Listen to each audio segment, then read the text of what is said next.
Hi, welcome to Code22. Welcome to the second video in the blog application Monstack project series. Last video में हमने sign up and login frame बनाया था। हमने वहाँ पे material UI का use किया था ना। हमने देखा था कि मटेरियल यूआई की हेल्प से हम कैसे कैसे काम कर सकते हैं। हमने काफ़ी सारे कंपोनेंट्स का यूज़ किया था जो कि मटेरियल यूआई के कंपोनेंट्स थे। इस वीडियो में हम अपने बैकएंड को सेटअप करेंगे, हम अपनी एपीआईज बनाएंगे और एपीआईज के साथ साथ हम यहाँ पे ये भी देखेंगे कि हम अपने डेटाबेस को कैसे कनेक्ट कर सकते हैं बैकएंड के साथ। मतलब हम अपने बैकएंड को कैसे कनेक्ट कर सकते हैं डेटाबेस के साथ। हम यहाँ पे ये सब कुछ देखने वाले हैं। तो सबसे पहले अगर आप यहाँ पे एक चीज देखो तो मेरे को यहाँ पे सबसे पहले साइन अप पे काम करना है। ये जो यहाँ पे मेरा साइन अप है ना, मेरे को यहाँ पे सबसे पहले इस पे काम करना है। यहाँ पर आप कुछ भी नेम लिखते हो, कुछ भी आपने यहाँ पे यूजर नेम डाला, कुछ भी आपने यहाँ पे पासवर्ड डाला, तो मेरे को इनकी जो वैल्यूज हैं वो मेरे को यहाँ से निकालनी है। जो यूजर यहाँ पे अगर कुछ भी एंटर करता है इस टेक्स्ट फील्ड में, मेरे को यहाँ से वो वैल्यू निकालनी है क्योंकि मेरे को उसको डेटाबेस में सेव कराना है। तो इसको हम टैकल कर सकते हैं। आपको यहाँ पे वापस जाना है। मैं यहाँ पे सपोज लॉगिन के अंदर आया और लॉगिन के अंदर आपको यहाँ पे एक काम करना है। इसको थोड़ा सा नीचे कर लेते हैं। तो ये हैं वो तीनों टेक्स्ट फील्ड्स। मेरे को यहाँ पे इन तीनों टेक्स्ट फील्ड्स में से वैल्यूज को निकालना है। तो आप यहाँ पे एक काम कर सकते हो, आप यहाँ पे ऑन चेंज फंक्शन का यूज कर सकते हो। मैं यहाँ पे चाहता हूँ कि जैसे ही उस टेक्स्ट फील्ड में वैल्यू चेंज हो, मतलब जैसे ही वहाँ पे यूजर उसको एंटर करना शुरू करे वहाँ पे वैल्यूज, और जैसे ही उस इनपुट फील्ड में वैल्यूज चेंज हो, वैसे ही मेरे पास वो वैल्यू निकल के आ जाए। ठीक है, तो यहाँ पे हम ऑन चेंज फंक्शन का यहाँ पे हम यूज कर सकते हैं। ठीक है, ऑन चेंज सपोज मैंने यहाँ पे लगाया और ऑन चेंज के बाद अब आप यहाँ पे एक फंक्शन कॉल कॉल कर सकते हो। ठीक है, सपोज फंक्शन मैंने यहाँ पे कॉल किया, ऑन इनपुट चेंज मैंने यहाँ पे फंक्शन कॉल किया। ठीक है, और ऑन इनपुट चेंज में यहाँ पे ये वाला, अब यहाँ पे क्या होगा कि जैसे यहाँ पे कोई भी वैल्यू चेंज होती है तो वैल्यू के चेंज होने के साथ यहाँ पे ये वाला फंक्शन कॉल हो जाएगा। ठीक है, और ये काम मेरे को तीनों में करना है। तो मैं यहाँ पे काम कर सकता हूँ कि तीनों में यहाँ पे सेम फंक्शन ही कॉल कर सकता हूँ। ठीक है, मैंने यहाँ पे तीनों में सेम फंक्शन को कॉल कर दिया। अब ये वाला फंक्शन मेरे को बनाना ही पड़ेगा, तो आप यहाँ पे इस फंक्शन को बना सकते हो। जो फंक्शन है आपका यहाँ पे जो कि है ऑन इनपुट चेंज के नाम से। मैंने यहाँ पे ये वाला फंक्शन बनाया जो कि है आपका यहाँ पे ऑन इनपुट चेंज के नाम से। एक एरो फंक्शन में यहाँ पे इसको बना रहा हूँ, तो मैंने यहाँ पे इसको एक एरो फंक्शन बनाया। अब मेरे को वैल्यू निकालनी है यहाँ पे इस टेक्स्ट फील्ड के अंदर से। ठीक है, तो यहाँ पे मेरे को एक इवेंट की हेल्प लेनी पड़ेगी। हमारे पास यहाँ पर एक इवेंट होता है, आपको यहाँ पे वो पास करना पड़ेगा। तो सपोज मैंने यहाँ से एक इवेंट पास किया और इस इवेंट के अंदर से मेरे को यहाँ पे वैल्यू निकालनी पड़ेगी। दिखाता हूँ मैं यहाँ पे इवेंट के अंदर आपके पास यहाँ पे क्या क्या आता है। मैंने यहाँ पे ई लिखा और इस इवेंट को मैं यहाँ पे सपोज प्रिंट करा देता हूँ और प्रिंट करा के मैं आपको यहाँ पे दिखाता हूँ कि इसके अंदर आता क्या क्या क्या है। तो मैंने सपोज वहाँ पे इवेंट को वहाँ पे मैंने उसको प्रिंट करा। ये यहाँ पे कंपाइल होना यहाँ पे स्टार्ट हो चुका है। ठीक है, इसका मैंने यहाँ पे ये खोला जो आपके यहाँ पे डेव टूल से मैंने यहाँ पे ये खोला। एक सेकेंड, इसको कंपाइल होने देते हैं।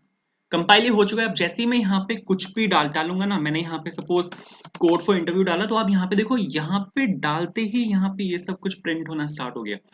तो यहाँ पे जैसे ही मैंने यहाँ पे कुछ भी एंटर किया तो मेरा जो ये वाला फंक्शन है on text on input change, मेरा यहाँ पे ये वाला फंक्शन कॉल होना स्टार्ट हो गया। ठीक है, और अब यहाँ पे देखो ये मेरा वो इवेंट है। अगर आपको मैं यहाँ पे दिखाऊँ कि जो ये वाली वैल्यू मेरे को यहाँ पे चाहिए, जो मैंने यहाँ पे वैल्यू डाली हुई है, तो ये आती है आपके टारगेट के अंदर से। इवेंट के अंदर टारगेट होता है, टारगेट के अंदर एक फील्ड होती है वैल्यू के नाम से, और इसके अंदर आपको ये वाली वैल्यू मिलती है। तो अगर मैं आपको यहाँ पे सिंपल लिख के दिखाऊँ E dot target dot value, मैंने यहाँ पे E dot target dot value लिखा। ठीक है, और सपोज इसको रिफ्रेश कर लेते हैं। और सपोज मैंने यहाँ पे साइन अप खोला। साइन अप खोलने के बाद मैंने यहाँ पे लिखा सपोज कोड 4। आप यहाँ पे देखो बिल्कुल परफेक्टली यहाँ पे जैसे ही मैं यहाँ पे वैल्यू को चेंज कर रहा हूँ वैसे ही यहाँ पे वैल्यू प्रिंट हो रही है। यूजर नेम में सपोज मैं यहाँ पे डाल रहा हूँ कोड 4 इंटरव्यू। ठीक है, पासवर्ड में सपोज मैंने यहाँ पे डाला 12345। तो अब यहाँ पे देखो तीनों टेक्स्ट फील्ड्स में जैसे ही मैं वैल्यू मैंने वहाँ पे चेंज किया वैसे मेरी यहाँ पे वैल्यू आके प्रिंट हो गई। बट यहाँ पे एक प्रॉब्लम है। प्रॉब्लम यहाँ पर ये है कि मेरे को ये कैसे पता चलेगा कि कौन सी वैल्यू कौन सी इनपुट फील्ड की है। जैसे ये वाली जो आपकी वैल्यू है ये नेम फील्ड है, फिर ये यहाँ पे यूजर नेम फील्ड है, फिर यहाँ पे पासवर्ड फील्ड है। ये मेरे को कैसे पता लगेगा, क्योंकि यहाँ पे मैं क्या काम कर रहा हूँ, यहाँ पे मैं आपके तीनों टेक्स्ट फील्ड्स में मैंने यहाँ पे सेम फंक्शन कॉल किया है। तो अब मेरे को यहाँ पे डिफ्रेंशिएट करना पड़ेगा। ठीक है, कि जो आपका यहाँ पे इसमें ये वाला फंक्शन आपका यहाँ पे नेम से कॉल हुआ है, ये वाला फंक्शन आपका यहाँ पे यूजर नेम से कॉल हुआ है, ये वाला फंक्शन आपका यहाँ पे पासवर्ड से कॉल हुआ है। तो मेरे को यहाँ पे एक डिफरेंशिएशन डालना पड़ेगा। ठीक है, इसको डिफरेंशिएट करने के लिए हम यहाँ पे यूज कर सकते हैं नेम फील्ड का। ठीक है, नेम फील्ड दिखाता हूँ, नेम फील्ड का क्या फायदा होता है। मैंने यहाँ पे सपोज नेम में नेम डाला। ठीक है, क्योंकि वो वहाँ पे नेम फील्ड है। इसमें मैंने यहाँ पे यूजर नेम डाला क्योंकि ये आपके यहाँ पे यूजर नेम फील्ड है। ठीक है, और इसमें मैंने सपोज यहाँ पे पासवर्ड डाला क्योंकि ये आपके यहाँ पे पासवर्ड फील्ड है। बिल्कुल सही है। अब जैसे आप यहाँ पे वैल्यू को निकाल सकते हो ना, ऐसे ही आप यहाँ पे नेम को भी निकाल सकते हो। ठीक है, ये चीज मैं आपको यहाँ पे करके दिखाया था। मैंने सपोज यहाँ पे लिखा E dot target dot name. ठीक है, e dot target dot value और e dot target dot name मैंने यहाँ पे दोनों को यहाँ पे साथ साथ प्रिंट करवाया। चला के अगर मैं आपको यहाँ पे अब दिखाऊँ ना, इसको एक सेकंड रिफ्रेश कर लेते हैं। तो रिफ्रेश किया मैंने, यहाँ पे इसको साइन अप खोला और साइन अप में अगर मैं आपको यहाँ पे डाल के दिखाऊँ कोड फॉर इंटरव्यू, तो आप यहाँ पे देखो ये मेरे को यहाँ पे साफ बता रहा है कि आपका नेम फील्ड से आ रहा है। ठीक है, यहाँ पे मैंने डाला सपोज कोड फॉर इंटरव्यू, तो अब यहाँ पे देखो इसने मेरे को बता दिया कि आपका यूजर नेम फील्ड है। इसमें डालते हैं सपोज 1 2 3 4 5, तो इसने भी यहाँ पे मेरे को बता दिया कि ये आपकी पासवर्ड फील्ड है। तो ऐसे अब आप यहाँ पे क्या कर सकते हो, डिफरेंशिएट कर सकते हो। ठीक है, इस तरह से आप यहाँ पे कुछ इसको डिफरेंशिएट कर सकते हो। मेरे को इन वैल्यूज को कहीं पे स्टोर भी तो कराना पड़ेगा, जो यहाँ पे वैल्यूज आई हैं इसको तो अभी मैं यहाँ पे प्रिंट करवा रहा हूँ, बट अब यहाँ से जो वैल्यू मैंने निकाली है इसको मेरे को कहीं पे स्टोर भी कराना पड़ेगा। तो उसके लिए मेरे को यहाँ पे सबसे पहले तो एक डमी ऑब्जेक्ट बनाना है और फिर मेरे को इसको एक स्टेट के अंदर स्टोर कराना है। तो मैंने सपोज यहाँ पे साइन अप इनिशियल वैल्यूज करके मैंने यहाँ पे लिखा सपोज साइन अप और initial values is equals to, और मैंने यहाँ पे सपोज एक ऑब्जेक्ट बनाया। तीन फील्ड्स है मेरे पास, एक तो मेरे पास यहाँ पे नेम है, फिर मेरे पास यहाँ पे यूजर नेम है, यूजर नेम के साथ मेरे पास यहाँ पे पासवर्ड है। ठीक है, और मैंने यहाँ पे तीनों फील्ड्स को सपोज लेके मैंने यहाँ पे ये बनाया, एक ऑब्जेक्ट बनाया। अब इस ऑब्जेक्ट में मेरे को कहीं पे इसको स्टोर भी कराना पड़ेगा, तो यूज स्टेट को आपको यहाँ पे इंपोर्ट करना पड़ेगा। ठीक है, और यूज स्टेट के साथ अब आपको यहाँ पे एक और स्टेट बनानी पड़ेगी। ठीक है, ये होगी आपके यहाँ पे साइन अप के नाम से, जिसमें यूजर जो भी वैल्यू डालेगा वाली वैल्यूज मेरे को यहाँ पे स्टोर करवानी है। तो मैंने यहाँ पे साइन अप के नाम से मैंने यहाँ पे एक स्टेट बनाई और यहाँ पे मैंने एक साइन अप का फंक्शन लिया जो कि होगा यहाँ पे सेट साइन अप के नाम से, और यूज स्टेट के अंदर मेरे को यहाँ पे साइन अप की जो इनिशियल वैल्यूज हैं वो यहाँ पे मेरे को पास करनी है। ठीक है, कि जो आपके यहाँ पे इनिशियली होगा, इनिशियली आपका यहाँ पे ये वाला ऑब्जेक्ट होगा, उसके बाद आप यहाँ पे जो ऑब्जेक्ट है उसके अंदर आप जो वैल्यूज हैं उनको डलवा सकते हो। जैसे ऑन इनपुट चेंज पे मेरे को यहाँ पे अब जो वैल्यूज डलवानी है वो डलवानी है मेरे को सेट साइन अप के अंदर। ठीक है, सेट साइन अप ये मैंने यहाँ पे कॉल किया और मेरे को वैल्यूज को ओवरराइड नहीं करना। अगर मैं यहाँ पे सिर्फ इतना लिखता हूँ ना, तो ये क्या करेगा, वैल्यूज को ओवरराइड कर देगा। ठीक है, ये यहाँ पे हर बार जैसे ही वाला फंक्शन यहाँ पे कॉल होगा तो पुरानी वाली वैल्यूज को ओवरराइड करता जाएगा। मेरे को वैल्यूज को ओवरराइड नहीं करना, मेरे को वैल्यूज को अपेंड करना है। तो आपको यहाँ पे एक काम करना पड़ेगा, वैल्यूज को आपको यहाँ पे अपेंड करना पड़ेगा। मैंने सपोज यहाँ पे साइन अप लिखा, साइन अप लिखने के बाद यहाँ पे क्या हुआ कि यहाँ पे पुरानी वैल्यूज आपकी एज इट इज रहेंगी। जो साइन अप में पुरानी वैल्यूज आपकी पड़ी हुई है उसको मैंने यहाँ पे स्प्रेड कर दिया, तो ये एज इट इज रहेगा।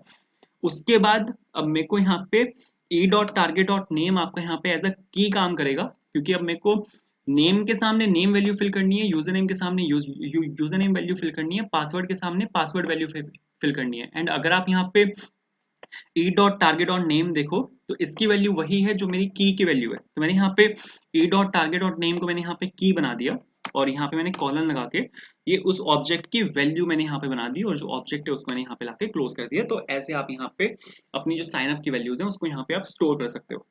बिल्कुल सही है। अब यहाँ पे मेरे को क्या काम करना है, अब यहाँ पे मेरे को एपीआई बनानी है। ठीक है, मेरे को एक एपीआई यहाँ पे हिट करनी पड़ेगी बैकएंड में। ठीक है, तो उसके लिए मेरे को यहाँ पे एक एपीआई बनानी पड़ेगी, बट वो एपीआई, उस एपीआई को बनाने के लिए सबसे पहले मेरे को बैकएंड भी तो बनाना पड़ेगा। ठीक है, तो सबसे पहले हम यहाँ पे क्या कर लेते हैं, बैकएंड बना लेते हैं और फिर बैकएंड के साथ हम यहाँ पे फ्रंट एंड बना लेंगे। ठीक है, तो सबसे पहले बैकएंड पे आते हैं, बैकएंड देख लेते हैं, उसके बाद हम यहाँ पे फ्रंट एंड देख लेंगे। तो आपको यहाँ पे इसको क्लोज कर देना है। ठीक है, ये यहाँ पे आप अगर बाहर क्लिक करके इस पे क्लिक करोगे तो यहाँ पे आपका जो पूरा ये फोल्डर स्ट्रक्चर है यहाँ पे आपका कोलैप्स हो जाएगा। इसके बाद यहाँ पे आपको एक फोल्डर बनाना है। तो यहाँ पे जो एम्प्टी स्पेस है आपको इस पे क्लिक करना है, इस पे क्लिक करने के बाद आपको इस पे क्लिक करना है और यहाँ पे आपको एक फोल्डर बनाना है सर्वर के नाम से।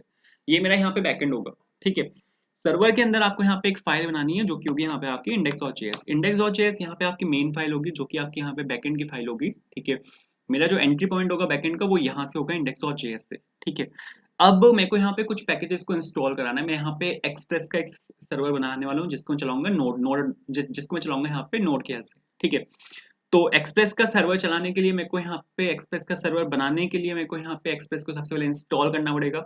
एक्सप्रेस को इंस्टॉल करने के लिए मेरे को यहाँ पे पैकेट और जेसन चाहिए, क्योंकि पैकेट और जेसन जब होगी मेरे पास उसी के बाद में अपने जो बाकी के मेरे मॉड्यूल्स हैं उसको मैं यहाँ पे इंस्टॉल करा सकता हूँ। तो सबसे पहले आपको यहाँ पे पैकेट और जेसन चाहिए। तो आपको यहाँ पे कोई भी यहाँ पे आपको एक नया वो खोलना है। ठीक है, टैब खोलना है एक नया, और यहाँ पे सपोज अभी मैं यहाँ पे मन स्टैक के अंदर हूँ, यहाँ पे मैं जा रहा हूँ सर्वर के अंदर और सर्वर के अंदर आया मैं यहाँ पे, और आपको यहाँ पे लिखना है npm init। मेक श्योर आप यहाँ पे सर्वर के अंदर हो, उसके बाद आपको यहाँ पे npm init लिखना है। npm init क्या करेगा, ये आपकी empty पैकेट और जेसन रेपोजिटरी को इनिशियलाइज कर देगा। मतलब ये आपके एक npm मॉड्यूल को यहाँ पे इनिशियलाइज करवा देगा। तो मैंने यहाँ पे npm init लिखा। जैसे मैंने यहाँ पे npm init लिखा, आप यहाँ पे देखो इसने मुझसे कुछ मांगा है। जैसे आपका पैकेज नेम क्या होगा, पैकेज नेम मेरे यहाँ पे सर्वर होगा, ठीक है। वर्जन क्या है, वर्जन मैं यहाँ पे सेम रखना चाहता हूँ। डिस्क्रिप्शन क्या है, आप अपने बैकएंड का यहाँ पे डिस्क्रिप्शन डाल सकते हो, कोई भी वन लाइनर डिस्क्रिप्शन कि आपका बैकएंड यहाँ पे क्या करना चाहता है। एम्प्टी भी छोड़ोगे तो भी चलेगा। एंट्री पॉइंट क्या है, मैंने आपको क्या बोला है, मेन फाइल मेरी यहाँ पे index.js होगी, वो इसने ऑलरेडी पिकअप की हुई है, तो मेरी मेरी यहाँ पे index.js है। आपकी कुछ और है तो आप यहाँ पे वो डाल सकते हो। फिर ये यहाँ पे टेस्ट कमांड पूछ रहा है, मेरी ऐसी कोई टेस्ट कमांड होगी नहीं, तो मैं इसको एम्प्टी छोड़ सकता हूँ, ठीक है। गिट रेपोजिटरी, अगर आपने इस प्रोजेक्ट की कोई रेपोजिटरी बनाई है तो उसका रेपोजिटरी का यूआरएल अगर आपके पास है तो वो आप यहाँ पे पेस्ट कर सकते हो। कीवर्ड्स अगर आप कोई डालना चाहो, ऑथर में आप यहाँ पे अपना नाम डाल डाल सकते हो, एम्प्टी भी छोड़ोगे चलेगा। लाइसेंस बाय डिफॉल्ट आईएससी उठाता है, बिल्कुल ठीक है। Is this okay? आप यहाँ पे देखो, इसने मेरे को यहाँ पे एक ऑब्जेक्ट दिया है, ये आपकी पैकेट और जेसन है, ठीक है। अगर आप चाहते हो कि ऐसी दिखेगी आपकी पैकेट और जेसन, तो आप यहाँ पे यस लिख सकते हो कि हाँ दिस इज ओके।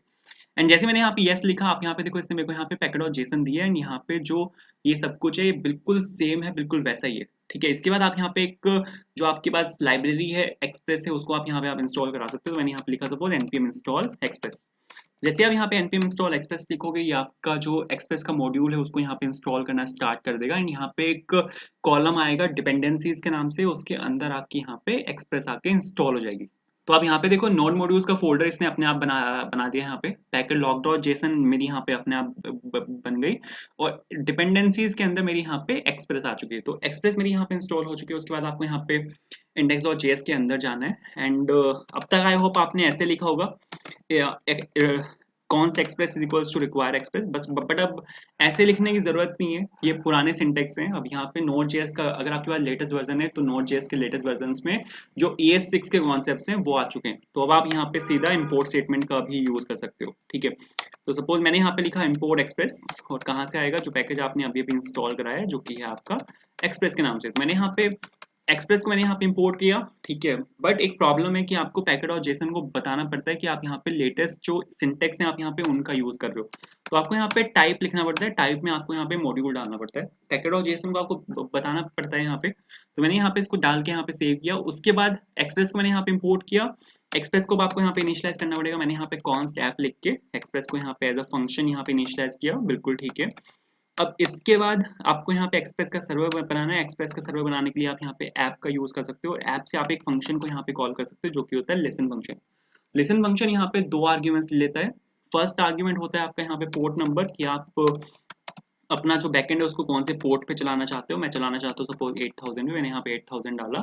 तो फर्स्ट आर्ग्यूमेंट में मैंने यहाँ पे पोर्ट पास किया। सेकंड आर्ग्यूमेंट जो होता है इसका, वो होता है आपका क्या बोलते हैं, एक कॉल बैक फंक्शन होता है, ठीक है। कॉल बैक फंक्शन में आप वो डाल सकते हो कि अगर सर्वर के रन होने के बाद आप कुछ करना चाहते हो, मतलब आपको अगर कोई एक्शन परफॉर्म करना है सर्वर के रन होने के जस्ट बाद, तो आप उसको यहाँ पे as a call back function डाल सकते हो।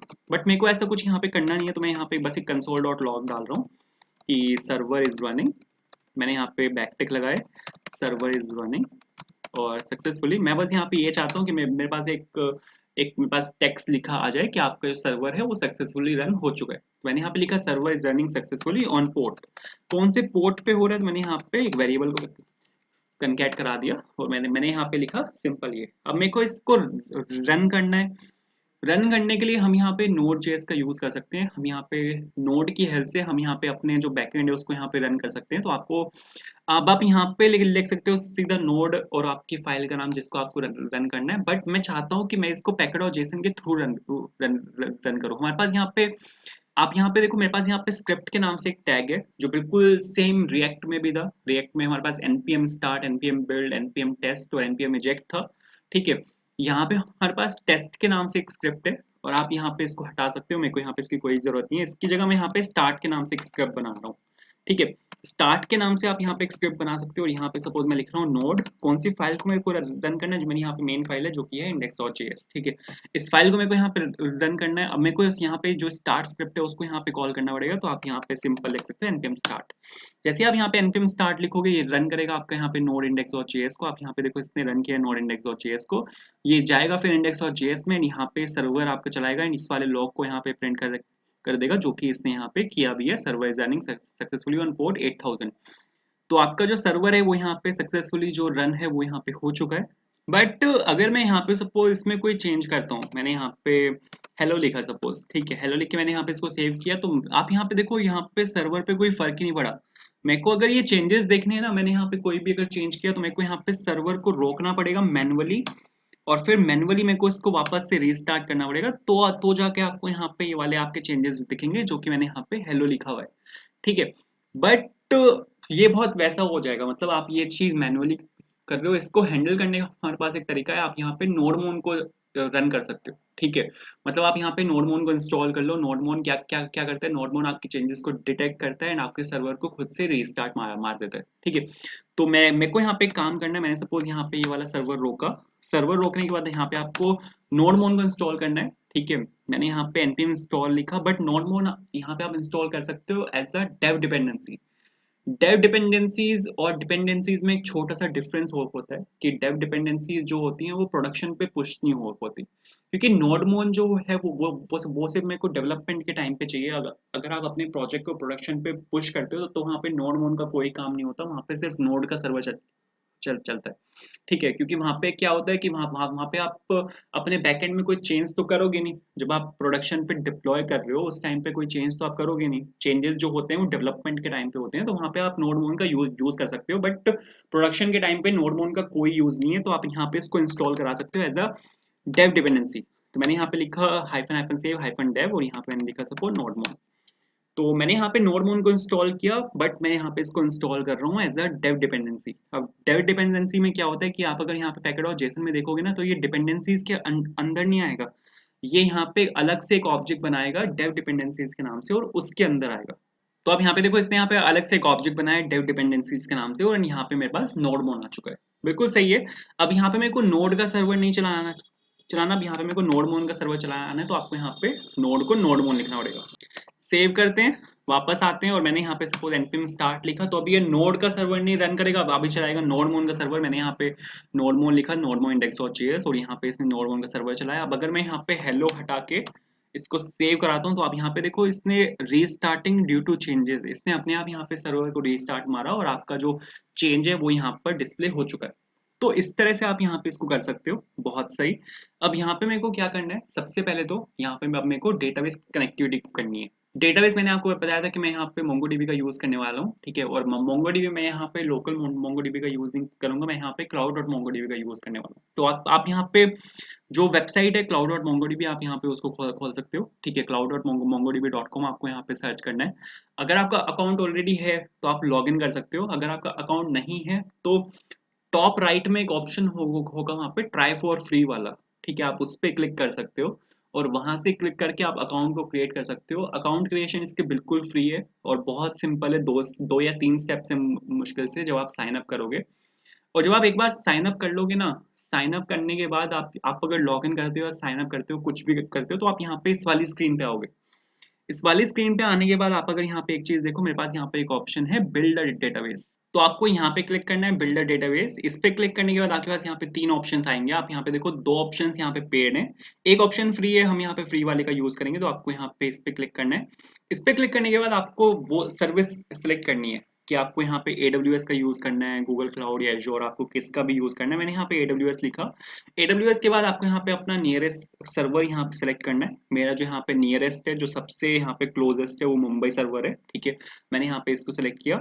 आपके रीजन के जो भी सबसे क्लोजेस्ट है वो आप यहाँ पे सेलेक्ट कर सकते हो। उसके बाद यहाँ पे क्लस्टर टायर है, ये कुछ इन्फॉर्मेशन है, एडिशनल इन्फॉर्मेशन है। क्लस्टर नेम आप यहाँ पे चेंज कर सकते हो, जो भी आप यहाँ पे क्लस्टर नेम देना चाहो, जैसे मैं यहाँ पे डाल रहा हूँ ब्लॉग हाइफन, ठीक है। ब्लॉग हाइफन ऐप मैंने यहाँ पे डाला। उसके बाद आप यहाँ पे जो ये वाला बटन है क्रिएट क्लस्टर, आप यहाँ पे इस पे क्लिक कर सकते हो, ठीक है। ये क्या करेगा, ये आपका क्लस्टर है उसको बनाना यहाँ पे स्टार्ट कर देगा। क्लस्टर मतलब यहाँ पे क्लस्टर जो टर्म यूज होती है वो डेटाबेस के लिए होती है, ठीक है। तो यहाँ पे डेटाबेस बनाना यहाँ पे स्टार्ट कर देगा, बट उससे पहले कुछ इन्फॉर्मेशन पूछता है कि आपके डेटाबेस को कौन एक्सेस कर सकता है, ठीक है। तो यहाँ पे आपको एक यूजर क्रिएट करना होता है जो आपके जो डेटाबेस है उसको यहाँ पे एक्सेस कर सकता है। तो मैंने यहाँ पे यूजर नेम में सपोज यूजर डाला, पासवर्ड में सपोज मैंने यहाँ पे डाला कोड फॉर इंटरव्यू, ठीक है। यूजर नेम में यूजर, पासवर्ड में सपोज कोड फॉर इंटरव्यू, बिल्कुल ठीक है। इसके बाद आपको यहाँ पे क्रिएट यूजर पे क्लिक करना है। ये जो आप यहाँ पे यूजर नेम और पासवर्ड डालोगे इसको आपको याद रखना है, क्योंकि ये हमें चाहिए होगा, ठीक है।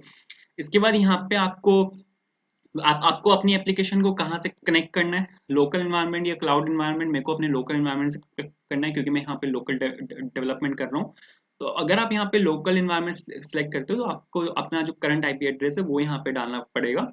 मैंने सपोज यहाँ पे इस पे क्लिक किया, करंट आईपी एड्रेस आ चुका है। उसके बाद आपको यहाँ पे फिनिश एंड क्लोज करना है, गो टू डेटाबेस। तो आपका जो क्लस्टर है वो यहाँ पे बनना स्टार्ट हो चुका है, जैसा कि आप यहाँ पे देख भी सकते हो। इसको बनने में लगते हैं 3 से 4 मिनट ले लेगा बनने बनने में। तो कोई बात नहीं, इसको बनने देते हैं। वापस आते हैं यहाँ पे अपने कोड में और यहाँ पे अपना जो बाकी का काम है वो निपटा लेते हैं। जैसे मेरे को अपने क्लाउड और मोंगोडीबी से अपने एप्लीकेशन को कनेक्ट करना है। कनेक्शन का मेरे को यहाँ पे कोड लिखना पड़ेगा। तो मैं यहाँ पे एक फोल्डर बना रहा हूँ सर्वर के अंदर। सर्वर के अंदर सपोज मैं यहाँ पे एक फोल्डर बना रहा हूँ डेटाबेस के नाम से, और डेटाबेस के अंदर मैं यहाँ पे एक फाइल बना रहा हूँ अपनी db.js। ठीक है, db.js के नाम से सपोज मैंने यहाँ पे एक फाइल बनाई और यहाँ पे मेरा यहाँ पे एक फंक्शन बना रहा हूँ मैं यहाँ पे कनेक्शन के नाम से। ठीक है, ये वाला जो मेरा फंक्शन होगा वो मेरा डेटाबेस के साथ जाके कनेक्शन बनाएगा। अब डेटाबेस एक एक्सटर्नल एंटिटी है तो मेरे को यहाँ पे ट्राई और कैच लगाना पड़ेगा। ठीक है, ट्राई और कैश लगा के मेरे को यहाँ पे उसकी एक्सेप्शनल हैंडलिंग करनी पड़ेगी। बिल्कुल ठीक है। अब डेटाबेस से कनेक्ट करने के लिए आप डायरेक्टली एक्सप्रेस का यूज करके डेटाबेस के साथ कनेक्शन नहीं बना सकते। आपको यहाँ पे एक्सटर्नल लाइब्रेरी की हेल्प लेनी पड़ेगी। दो जो सबसे फेमस लाइब्रेरीज हैं जिसके थ्रू आप मोंगोडीबी से कनेक्शन को क्रिएट कर सकते हो, उसमें पहली है मोंगोडीबी। आप मोंगोडीबी लाइब्रेरी का यहाँ पे यूज कर सकते हो। दूसरी है मोंगूज। हम यहाँ पे मोंगूज का यूज करेंगे। तो आपको यहाँ पे एक और नया टैब खोलना है, क्योंकि अब मेरे को यहाँ पे मोंगूज को इंस्टॉल करना पड़ेगा। आपको यहाँ पे इसको ओपन कर लेना है यहाँ पे, और यहाँ पे सपोज सर्वर फोल्डर के अंदर आया मैं, और यहाँ पे आपको लिखना है npm install mongoose। ठीक है, mongoose को सपोज मैंने यहाँ पे इंस्टॉल कराया और mongoose मेरी यहाँ पे इंस्टॉल होनी स्टार्ट हो चुकी है, और ये इंस्टॉल यहाँ पे हो चुकी है। बिल्कुल ठीक है। इसके बाद आपको यहाँ पे mongoose को इंपोर्ट करना है। मैंने यहाँ पे mongoose को इंपोर्ट किया। कहाँ से आएगा? mongoose के अंदर से आएगा। बिल्कुल ठीक है। अब मेरे को यहाँ पर आना है, और mongoose के अंदर अब एक फंक्शन होता है। ठीक है, mongoose के अंदर हमारे पास यहाँ पे एक फंक्शन होता है जो कि होता है कनेक्ट फंक्शन। हम यहाँ पे कनेक्ट फंक्शन का यूज कर सकते हैं। कनेक्ट फंक्शन जो होता है वो 2 आर्ग्यूमेंट लेता है। पहला आर्ग्यूमेंट जो होता है आपका वो होता है कनेक्शन स्ट्रिंग, जो आपका यूआरएल होता है, जो आपके मोंगोडीबी के साथ कनेक्शन बनाएगा वो यूआरएल होता है। ठीक है, ये यूआरएल मेरे को यहाँ पे चाहिए होगा। अभी मेरे पास यूआरएल नहीं है, बताऊंगा यूआरएल कहाँ से आएगा। तो अभी के लिए मैंने यहाँ पे बस एक वेरिएबल मैंने यहाँ पे डिक्लेयर किया। ठीक है, एम्प्टी छोड़ रहा हूँ इसमें मैं। ठीक है, एक वेरिएबल मैंने यहाँ पे डिक्लेयर किया। इस वेरिएबल में अभी वैल्यू डलवाते हैं, 2 मिनट रुक जाओ बस। ठीक है, और इसको मैंने यहाँ पे पास किया। तो ये होता है अपना यहाँ पे फर्स्ट आर्ग्यूमेंट। सेकेंड आर्ग्यूमेंट होता है यहाँ पे अपना एक ऑब्जेक्ट होता है, और ऑब्जेक्ट के अंदर आप यहाँ पे कुछ चीजें पास करते हो। ठीक है, एक ही चीज हमें यहाँ पे पास करनी है जो कि है यहाँ पे यूज न्यू यूआरएल पार्सर। आप यहाँ पे मोंगोडीबी को क्या बोल रहे हो कि जो पुराने वाला यूआरएल पार्सर है, जो यहाँ पे आपने यूआरएल यहाँ पे आपने पास किया है, उसको पार्स करना है। जो आपने यहाँ पे यूआरएल पास किया है ना, उसको आपको पार्स करना है। तो पुराने वाला जो पार्सर है वो डेप्रिकेट हो चुका है। ठीक है, तो आप यहाँ पे मोंगोडीबी को आप ये बोल रहे हो कि सर जो पुराने वाला आपका पार्सर है वो डेप्रिकेट हो चुका है, और जो नया वाला पार्सर है आपको यहाँ पे उसको यूज करना है। तो यहाँ पे आपको इसको ट्रू करना पड़ेगा। ठीक है, बस आपको यहाँ पे इतना से लिखना है। एंड जो ये वाला जो फंक्शन होता है ना, जो मोंगूज जो कनेक्ट फंक्शन जो होता है वो एक असिंक्रोनस फंक्शन होता है। ठीक है, असिंक्रोनस फंक्शन मतलब ये कि यहाँ से प्रॉमिस को रिटर्न करेगा। तो यहाँ पे मेरे को अवेट लगाना पड़ेगा। ठीक है, आपको यहाँ पे अवेट लगा के इसकी यहाँ पे वेट करनी पड़ेगी, और अवेट चलता है असिंक फंक्शंस के अंदर, तो आपको यहाँ पे असिंक भी लगाना पड़ेगा। बिल्कुल ठीक है। तो यहाँ पे मैंने सपोज ये लिखा। अब इसके बाद अगर आपका मोंगोडीबी सक्सेसफुली कनेक्ट होता है तो मेरे को यहाँ पे कंसोल पे एक लॉग प्रिंट कराना है, जिसमें मैं लिखूंगा suppose database connected successfully, database और कनेक्टेड सक्सेसफुली। मैं यहाँ पे ये बोल रहा हूँ कि सर आपका जो डेटाबेस है वो यहाँ पे सक्सेसफुली कनेक्ट हो चुका है। अगर सक्सेसफुली कनेक्ट नहीं होता तो यहाँ पे मैं बोल रहा हूँ error while connecting with the with the database. अरे bro, with the database and क्या एरर है उसको भी प्रिंट करा लेते हैं। तो मैंने यहाँ पे सब एरर को यहाँ पे मैंने प्रिंट कराया। अब यहाँ पे क्या होगा, यहाँ पे मैंने ट्राई और कैच लगा के एक्सेप्शन हैंडलिंग की हुई है। अगर ये लाइन मेरी सक्सेसफुली एग्जीक्यूट होती है तो ये वाला लॉग प्रिंट होगा। अगर ये वाली लाइन मेरी सक्सेसफुली एग्जीक्यूट नहीं होती तो ये वाला लॉग प्रिंट होगा। बस इतना सा काम है। ठीक है, और दोनों में से एक बारी में सिर्फ एक ही लॉग प्रिंट होगा। अगर कोई एरर नहीं आई तो ये कैच ब्लॉक में नहीं जाएगा, अगर कोई एक्सेप्शन आती है तो ये कैच ब्लॉक में जाएगा। बिल्कुल ठीक है। अब ये यूआरएल कहाँ से आएगा? ठीक है, तो यूआरएल के लिए आपको यहाँ पे वापस जाना है, ठीक है। और आप यहाँ पे वापस आए तो आपका यहाँ पे डेटाबेस अब तक बन के बिल्कुल रेडी हो चुका होगा, बिल्कुल ठीक है, डेटाबेस आपने यहाँ पे बन के बिल्कुल रेडी हो चुका है। इसके बाद आपको यहाँ पे कनेक्ट पे क्लिक करना है। कनेक्ट पे क्लिक करने के बाद आपको यहाँ पे क्लिक करना है कनेक्ट योर एप्लीकेशन। नोड.जेएस का वर्जन आपको यहाँ पे सिलेक्ट करना है, जो कि होगा आपका यहाँ पे 2.2.12 और लेटर वाला।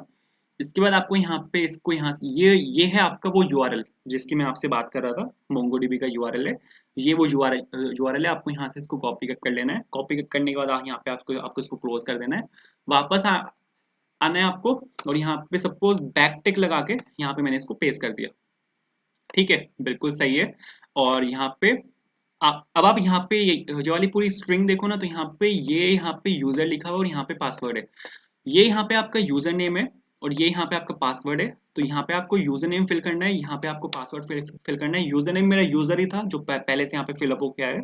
पासवर्ड था मेरा कोड फॉर इंटरव्यू। मैंने यहाँ पे पासवर्ड डाला। एक चीज आपको यहाँ पे और चेंज करनी है, आपको यहाँ पे आगे आना है और आपको यहाँ पे कहीं पे लिखा दिखेगा माई फर्स्ट डेटाबेस। अरे कहाँ गया, ओ बॉय, ये चीज इन्होंने अपडेट कर दी है, ठीक है। शायद मोंगोडी भी अपडेट हुआ है, तो अब यूआरएल में वो चीज नहीं आती। तो ठीक है, आपको बस यहाँ पे इतना लिखना है, बिल्कुल ठीक है। इतना लिखने के बाद यहाँ पे आपने इसको यहाँ पे इस फंक्शन को आपने यहाँ पे एक्सपोर्ट किया हुआ है, बट अगर आप इतना लिख दोगे इतने से हो जाएगा। उसके बाद आपको यहाँ पे app.js के अंदर जाना है। app.js के अंदर नहीं, आपको यहाँ पे index.js के अंदर जाना है और आपको यहाँ पे जो आपका कनेक्शन है उसको यहाँ पे इम्पोर्ट कर लेना है, ठीक है। उसको मैंने वहां से कौन से एक्सपोर्ट किया था, इसको एक सेकंड डिफॉल्ट एक्सपोर्ट कर लेते हैं, ये थोड़ा इजी रहेगा, मतलब ठीक है, कोई फर्क नहीं पड़ता वैसे, बट कोई बात नहीं। मैं यहाँ पे इसको डिफॉल्ट एक्सपोर्ट कर रहा हूँ कनेक्शन को, मैंने यहाँ पे इसको डिफॉल्ट एक्सपोर्ट किया, बिल्कुल ठीक है। यहाँ पर आते हैं और यहाँ पे कनेक्शन को मैंने यहाँ पे इम्पोर्ट किया। तो यहाँ पे सपोज कहाँ से आएगा, ये आएगा आपका यहाँ पे डेटाबेस के अंदर से, और ये आएगा आपका यहाँ पे db.js के अंदर से। एक्सटेंशन लिखनी है यहाँ कंपलसरी है, अगर आप एक्सटेंशन नहीं लिखोगे तो एरर आएगा, ठीक है। तो एक्सटेंशन लिखनी कंपलसरी है। इसके बाद कनेक्शन मैंने यहाँ पे इंपोर्ट किया, अब आपको कनेक्शन को यहाँ पे यूज भी करना है, ठीक है। तो कनेक्शन को यहाँ पे अब आपको यूज करना पड़ेगा। इसके लिए अब आपको यहाँ पे कुछ नहीं करना, बस app.listen, जैसे ही मैंने यहाँ पे डेटाबेस, जैसे मैंने यहाँ पे सर्वर चलता है, मैं वैसे ही मैं यहाँ पे जो कनेक्शन फंक्शन है अपना उसको मैं यहाँ पे कॉल कर दूंगा। सेव करते हैं। तो अब मेरे पास यहाँ पे 2 लॉग्स प्रिंट होने चाहिए। आप यहाँ पे देखो 2 मेरे पास यहाँ पे लॉग्स प्रिंट हुए हैं। पहला है server is running on port this, और दूसरा है डेटाबेस कनेक्टेड सक्सेसफुली। जो डेटाबेस है मेरा वो यहाँ पे सक्सेसफुली कनेक्ट हो चुका है। मेक श्योर आपके पास ये वाला लॉग प्रिंट होना चाहिए। अगर ये वाला लॉग प्रिंट नहीं हो रहा तो एक एरर यहाँ पे प्रिंट हो रही होगी, क्योंकि मैंने आपको यहाँ पे बताया था कि या तो आपके पास ये वाला लॉग प्रिंट होगा या फिर आपके पास ये वाला लॉग प्रिंट होगा, बिल्कुल ठीक है। बट यहाँ पर एक गड़बड़ है, मतलब गड़बड़ नहीं है, बट वो up to the coding standard नहीं है। मैंने यहाँ पे क्या किया हुआ है, मैंने यहाँ पे अपना जो यूजर नेम और पासवर्ड है वो यहाँ पे मैंने कोड में लीक किया हुआ है। कभी भी ऐसा नहीं होता, हम कभी भी ये नहीं करते कि आप कोड के अंदर ही जो अपना यूजर नेम और पासवर्ड है, मतलब जो आपके ऑथेंटिकेशन है, ऑथेंटिकेशन जो आपका यूआरएल होगा, ठीक है, और उसके यूजर नेम और पासवर्ड आप वहीं पर ही डाल दो। ऐसा हम कभी नहीं करते। तो जो भी आपकी सेंसिटिव इन्फॉर्मेशन है, जैसे एक आपका जो ऑथेंटिकेशन यूजर नेम पासवर्ड होता है, कोई भी ईमेल होता है, पासवर्ड होता है, तो वो सब आपके पर्सनल इन्फॉर्मेशन है और वो सेंसिटिव इन्फॉर्मेशन होती है, तो उसको हम कभी भी कोड में नहीं लिखते। तो आप यहाँ पे एक काम कर सकते हो, मैं यहाँ पे सपोज एक पैकेज में यहाँ पे इंपोर्ट करवा रहा हूँ। इस काम के लिए हमारे पास यहाँ पे एक फाइल होती है जो कि होता है .env। .env फाइल को हम कभी भी पुश नहीं करते, मतलब आप इसको गिट पे, गिटहब पे, ठीक है, बिग बकेट पे, आप कहीं भी मतलब आप इसको गिट के थ्रू, गिटहब पे, बिग बकेट पे, गिट लैब पे इसको कभी भी आप पुश नहीं करोगे जो आपकी .env फाइल है।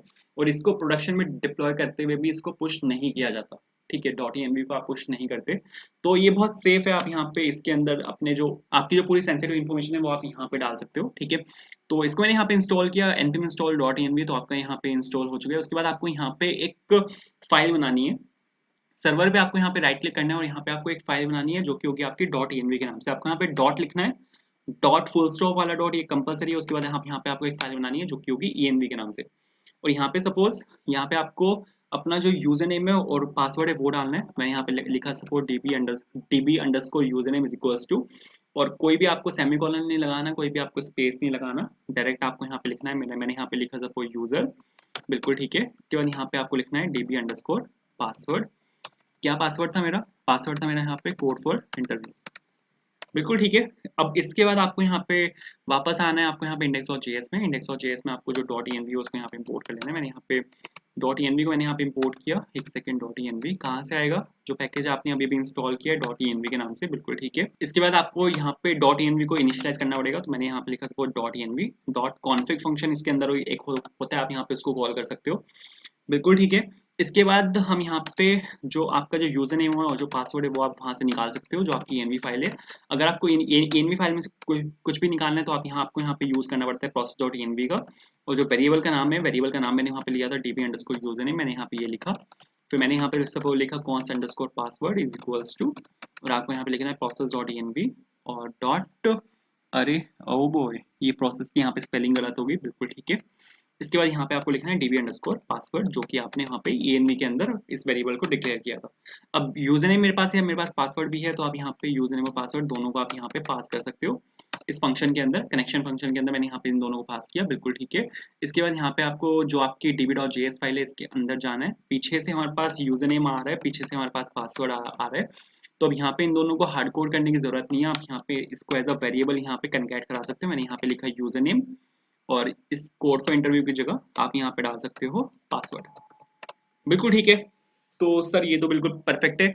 चला के अगर मैं आपको यहाँ पे दिखाऊँ तो आपके पास ये दोनों लॉग्स यहाँ पे प्रिंट होने चाहिए, ठीक है। इस सब के बाद भी मैंने यहाँ पे सेव किया, तो दोनों लॉग्स यहाँ पे आपके पास आने चाहिए, मेरे पास यहाँ पे दोनों लॉग्स आ रहे हैं, बिल्कुल ठीक है।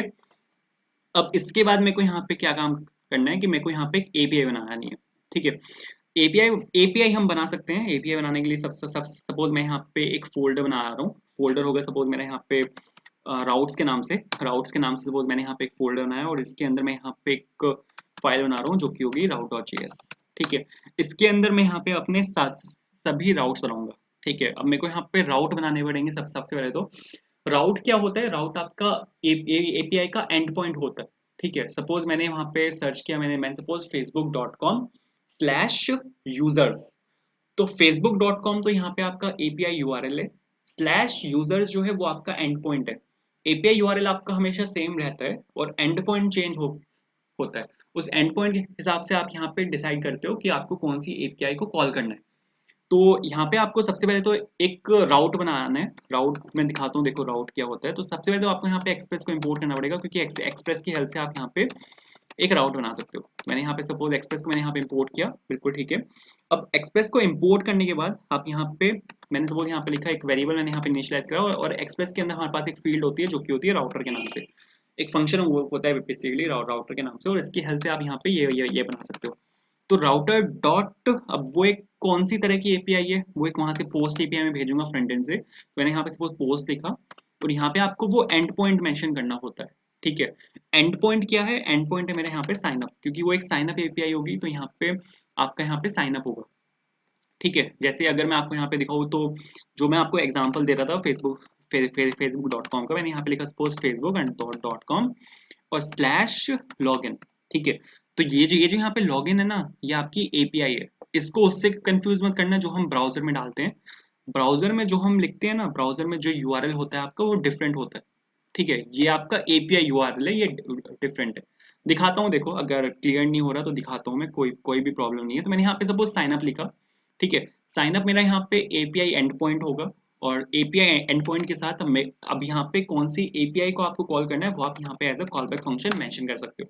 But but but but but यहाँ पे मैंने ये वाली फाइल जो है वो स्पेसिफिकली राउट्स के लिए, वो एपीआई के लिए नहीं है। तो ये जो यहाँ पे कॉल बैक फंक्शन है इसको मैं एक अलग फाइल में मूव कर सकता हूँ। तो यहाँ पे आपको एक और फोल्डर बनाना है। ये फोल्डर होगा आपका यहाँ पे कंट्रोलर के नाम से। कंट्रोलर के नाम से फोल्डर बनाने के लिए बाद आप यहाँ पे एक फाइल बना सकते हो जो कि होगा यहाँ पे यूजर कंट्रोलर के नाम से। कि यहाँ पे जो आपकी सारी यूजर वाली एपीआई है वो आप यहाँ पे डाल सकते हो, ठीक है। तो यहाँ पे सपोज मैं एक फंक्शन बना रहा हूँ, जो फंक्शन होगा आपका यहाँ पे, मैंने यहाँ पे लिखा साइन अप यूजर। ये मेरी यहाँ पे फर्स्ट एपीआई है जो कि होगी यहाँ पे साइन अप यूजर के नाम से, ठीक है। इसको मैंने यहाँ से एक्सपोर्ट किया।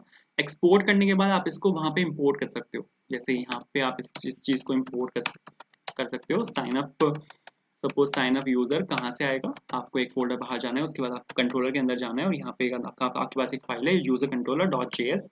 एक्सटेंशन लिखनी कंपलसरी है, मैंने यहाँ पे जेएस लिखा।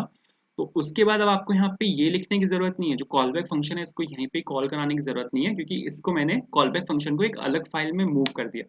ये अच्छी प्रैक्टिस है कि आप अपना जो कोड है उसको यहाँ पे स्ट्रक्चर्ड रखो पूरा, ठीक है। तो मैंने यहाँ पे, क्योंकि ये वाली जो फाइल है वो स्पेसिफिकली राउट्स के लिए है, तो मैंने यहाँ पे अपना जो फर्स्ट राउट है वो यहाँ पे बना दिया, जो कि है साइन अप के नाम से। इसके बाद अब आप यहाँ पे एक काम कर सकते हो कि आप जो यहाँ पे साइन अप है आपका, उसको आप यहाँ से एक्सपोर्ट कर सकते हो। तो यहाँ पे सपोर्ट मतलब जो राउटर है आपका उसको आप यहाँ से एक्सपोर्ट कर सकते हो। तो मैंने यहाँ पे सपोर्ट राउटर को मैंने यहाँ से एक्सपोर्ट किया। अब राउटर को एक्सपोर्ट करने के बाद अब आपको यहाँ पे इसको इम्पोर्ट करना पड़ेगा आप अपने इंडेक्स और जेएस के अंदर। तो यहाँ पे आप इसको इम्पोर्ट कर सकते हो राउटर के नाम से। मैंने यहाँ पे राउटर को सपोज इंपोर्ट किया, कहाँ से आएगा, ये आएगा आपका राउट्स के अंदर से, और यहाँ पे एक फाइल है अपने पास जो कि है राउट डॉट जेएस के नाम से। तो ये आपका इसके अंदर से आ जाएगा। अब आपको इस राउटर को यहाँ पे यूज करना है, तो इसको हम यूज कर सकते हैं अपने ऐप कंपोनेंट के साथ। ऐप कंपोनेंट के साथ आप यहाँ पे इसको यूज कर सकते हो। कैसे यूज यूज करना है, आपको यहाँ पे कुछ नहीं करना है, ऐप के साथ आपको यहाँ पे एक यूज फंक्शन का यहाँ पे यूज करना है। और अगर आपके पास कोई स्टैटिक राउट नहीं है तो आप यहाँ पे फर्स्ट आर्ग्यूमेंट में इसका एम्प्टी छोड़ सकते हो, और जो सेकंड आर्ग्यूमेंट होता है उसका आप यहाँ पे उसमें राउटर राउटर पास कर सकते हो। तो इस तरह से आप यहाँ पे कुछ काम कर सकते हो इसके साथ, ठीक है। बिल्कुल परफेक्ट है। तो सर ये तो बिल्कुल ठीक चल रहा है। अब इसके बाद वापस आते हैं यहाँ पे इसके राउट के अंदर। अब यहाँ पे जैसे यहाँ पे साइन अप राउट मैच होगा तो यहाँ पे साइन अप यूजर कॉल होगा, जो कि मेरी यहाँ पे एक एपीआई है। एपीआई जब भी आप बनाते हो ना तो यहाँ पे हमारे पास दो चीजें आती हैं। एक तो आता है हमारे पास यहाँ पे रिक्वेस्ट, और एक आता है हमारे पास यहाँ पे रिस्पॉन्स। रिक्वेस्ट जो ऑब्जेक्ट होता है इसके अंदर आपके पास यहाँ पे वो सभी फील्ड्स होती हैं जो आपके पास रिक्वेस्ट में आती हैं फ्रंट एंड से। जब भी आपने फ्रंट एंड से जब भी आप बैक एंड को कोई भी रिक्वेस्ट मारते हो तो जो भी आपके पास इन्फॉर्मेशन आती है वो सब आती है इस रिक्वेस्ट के अंदर। जैसे एपीआई यूआरएल आता है, एपीआई की बॉडी आती है, एपीआई के हेडर्स आते हैं, पैरम्स आते हैं, तो वो सब आप इस रिक्वेस्ट के अंदर से निकाल सकते हो। रिस्पॉन्स क्या होता है, अगर आपको बैकएंड से फ्रंट एंड पे कुछ भेजना है, जैसे उस एपीआई का रिस्पॉन्स क्या आएगा बैकएंड से, क्या आप भेजना चाहते हो, क्या स्टेटस है उसका, तो वो आप यहाँ पे भेज सकते हो इस रिस्पॉन्स के साथ। सबसे पहले मेरे को यहाँ पे एक्सेप्शन हैंडलिंग यहाँ पे करनी पड़ेगी, क्योंकि अब यहाँ पे मेरे को काम करना है डेटाबेस के साथ, और डेटाबेस मेरा क्लाउड पे चल रहा है जो कि एक एक्सटर्नल एंटिटी है, एरर आने के वहाँ पे चांसेस होते हैं। तो मैंने यहाँ पे सपोज ट्राई कैच लगा के मैंने यहाँ पे इसकी एक्सेप्शन हैंडलिंग की। अब इसके बाद आपको यहाँ पे क्या करना है, मेरे को यहाँ पे अब ये पोस्ट रिक्वेस्ट है। पोस्ट रिक्वेस्ट की हमारे पास बॉडी आती है, एंड मैं बॉडी में भेज रहा हूँ। आप अगर यहाँ पे लॉगिन और लॉगिन देखो तो ये मैं यहाँ पे पूरा ऑब्जेक्ट भेजूंगा बॉडी के अंदर। तो आप यहाँ पे एक काम कर सकते हो, यूजर कंट्रोलर के अंदर यहाँ पे आप सीधा उसकी बॉडी निकाल सकते हो, ठीक है। तो आपको यहाँ पे कुछ नहीं करना, आपको यहाँ पे बस सिंपल कॉन्स्ट लिखना है, const user is equals to और रिक्वेस्ट डॉट बॉडी। अगर आप यहाँ पे लिखोगे, रिक्वेस्ट यहाँ पे एक ऑब्जेक्ट होता है जिसके अंदर बॉडी एक की होती है, तो आप यहाँ पे सीधा उसकी बॉडी निकाल सकते हो। बट अब यहाँ पे एक और चीज है कि आपको इसको वैलिडेट भी तो करना पड़ेगा। फ्रंट एंड से क्या आ रहा है उसको आपको यहाँ पे वैलिडेट करना होता है, कि फ्रंट एंड से जो आप फील्ड आपके पास आ रही है वो करेक्ट है या नहीं है। जैसे फ्रंट एंड से आप एक्सेप्ट कुछ और कर रहे हो बट फ्रंट एंड से आ कुछ और रहा है। जैसे मैं आपको बताता हूँ कि मेरे पास नेम फील्ड रिक्वायर्ड होनी चाहिए बट नेम फील्ड उसमें है ही नहीं। नेम फील्ड रिक्वायर्ड होनी चाहिए और वो स्ट्रिंग होना चाहिए। नेम फील्ड है बट वो एक नंबर है, तो उसका मेरे को कोई काम नहीं है। तो उस केस में मेरे को यहाँ पे एरर पास करना है, तो अब यहाँ पे मेरे को वैलिडेशन डालनी पड़ेगी। यहाँ पे अब मेरे को स्कीमा बनाना पड़ेगा। तो हम यहाँ पे स्कीमा बना सकते हैं, कोई भी दिक्कत नहीं है। उसके लिए आपको यहाँ पे एक फोल्डर बनाना पड़ेगा, ठीक है। बिल्कुल स्ट्रक्चर रख रहा हूँ यहाँ पे मैं अपने कोड को। फोल्डर बनाया मैंने यहाँ पे मॉडल के नाम से, और यहाँ पे एक फाइल बना रहा हूँ मैं यूजर डॉट जेएस के नाम से। यूजर डॉट जेएस के नाम से सपोज मैंने यहाँ पे एक फाइल बनाई, और आप मोंगूज की हेल्प से, ठीक है, आप यहाँ पे स्कीमा बना सकते हो मोंगूज की हेल्प से। तो बिल्कुल ठीक है।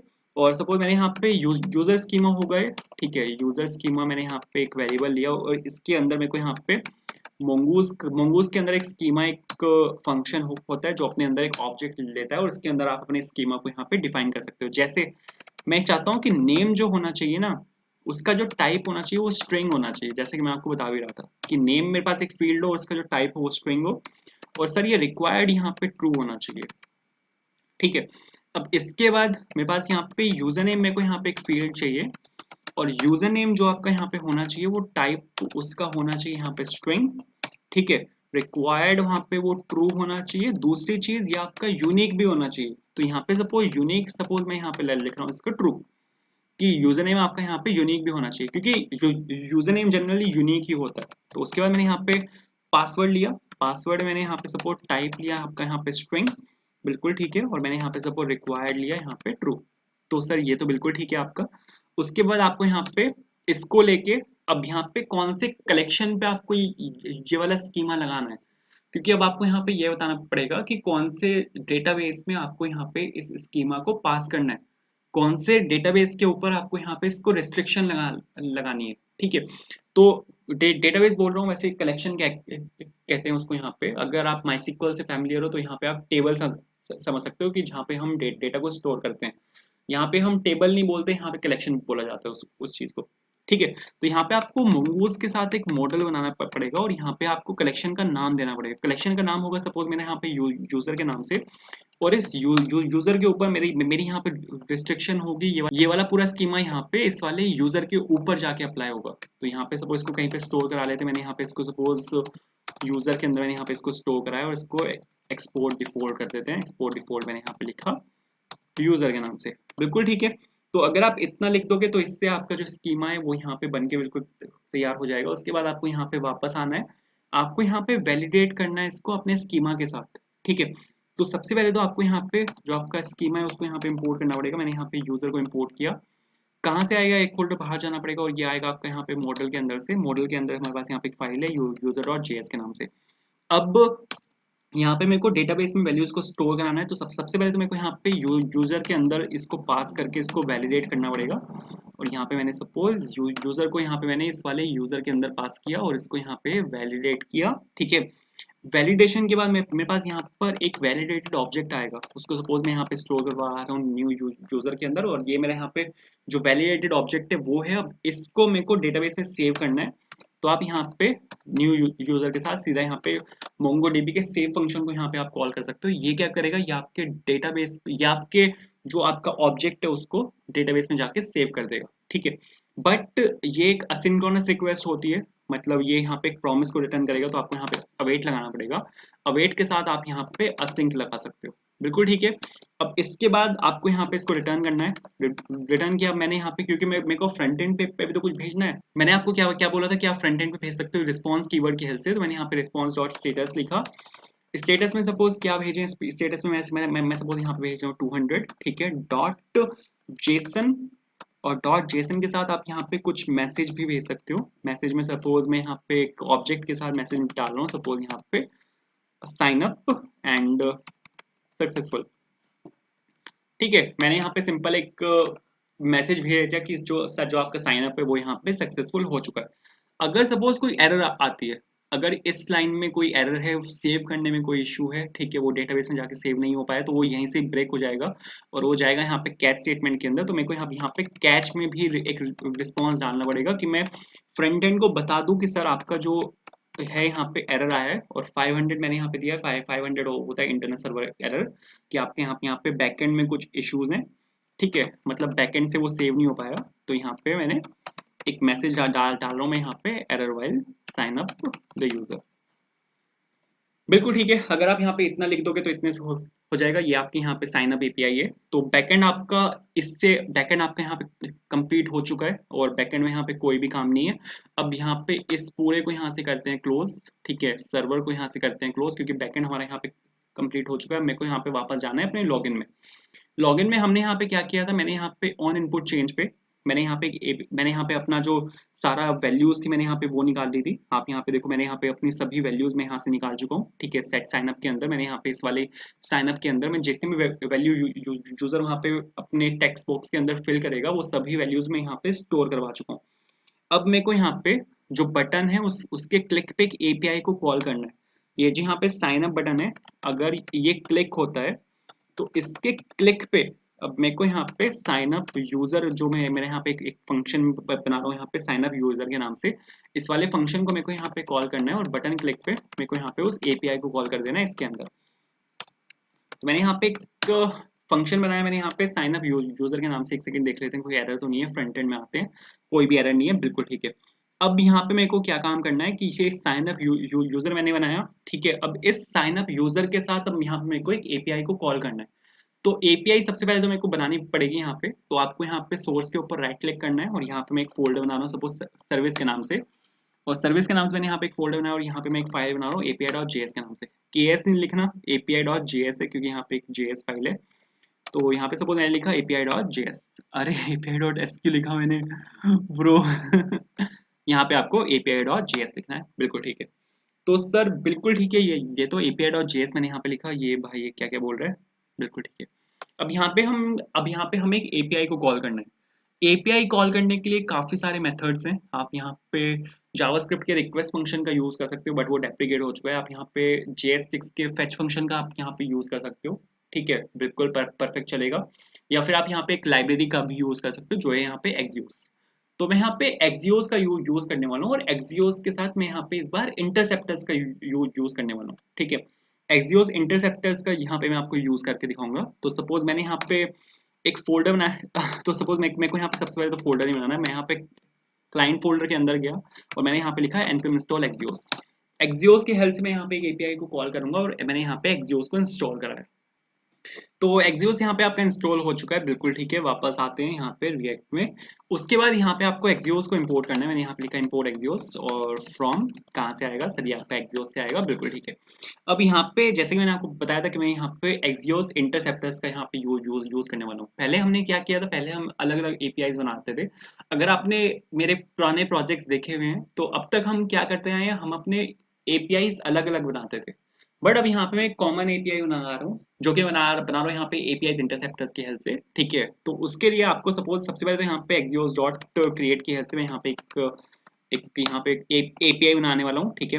और सपोज मैंने यहाँ पे कॉन्स लिखा, कॉन्स के साथ आपको यहाँ पे लिखना है इसको सपोज मैं स्टोर करवा रहा हूँ आपके एक्सियोस के इंस्टांस के अंदर, ठीक है।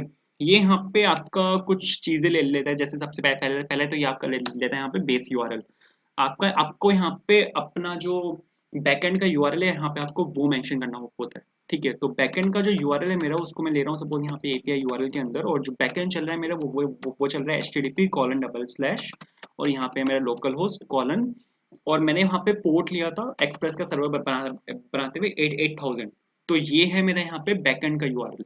तो एपीआई, तो जो मेरा बेस यूआरएल है वो मेरा यहाँ पे एपीआई यूआरएल है। जो मेरा यहाँ पे बैकएंड का सर्वर मेरा कहाँ पे चल रहा है, तो बैकएंड का सर्वर मेरा यहाँ पे चल रहा है, बिल्कुल ठीक है। उसके बाद अगर सपोज एपीआई रिस्पॉन्स मेरा डिले हो जाता है और एपीआई मेरी पेंडिंग स्टेट में जाती है, तो उसके लिए मैं यहाँ पे टाइम आउट डाल रहा हूँ कि सर टाइम आउट वो रहे सिर्फ 10 सेकेंड्स का। तो उसके लिए मेरे को यहाँ पे 10,000 डालना पड़ेगा, क्योंकि ये हम डालते हैं मिली सेकेंड्स में। तो मैंने यहाँ पे 10,000 लिखा, बिल्कुल ठीक है। उसके बाद यहाँ पे आप हेडर्स डाल सकते हो, अगर आपके पास यहाँ पे कोई हेडर है, जैसे सपोज एक हेडर में यहाँ पे डाल के देख रहा हूँ, ठीक है। वैसे ज़रूरत नहीं है बट ठीक है। तो मैंने यहाँ पे लिखा कंटेंट टाइप और इसको मैं डाल रहा हूँ सपोज यहाँ पे एप्लीकेशन जेसन, बिल्कुल परफेक्ट है। तो ये मेरा यहाँ पे एक्सियोस इंस्टांस है, वो इस एक्सियोस इंस्टांस को लेके अब मेरे को यहाँ पे इंटरसेप्टर बनाना है। मैंने यहाँ पे इंटरसेप्टर्स को कॉल किया। सबसे पहले मेरे को यहाँ पे इंटरसेप्टर बनाना है अपने रिक्वेस्ट का, उसके बाद मैं बनाऊंगा यहाँ पे अपने रिस्पॉन्स का। तो मैंने यहाँ पे रिक्वेस्ट डॉट यूज लिखा और ये लेता है आपके दो कॉल बैक फंक्शन। यहाँ पे ऐसे ऐसे दो कॉल बैक फंक्शन ले गए।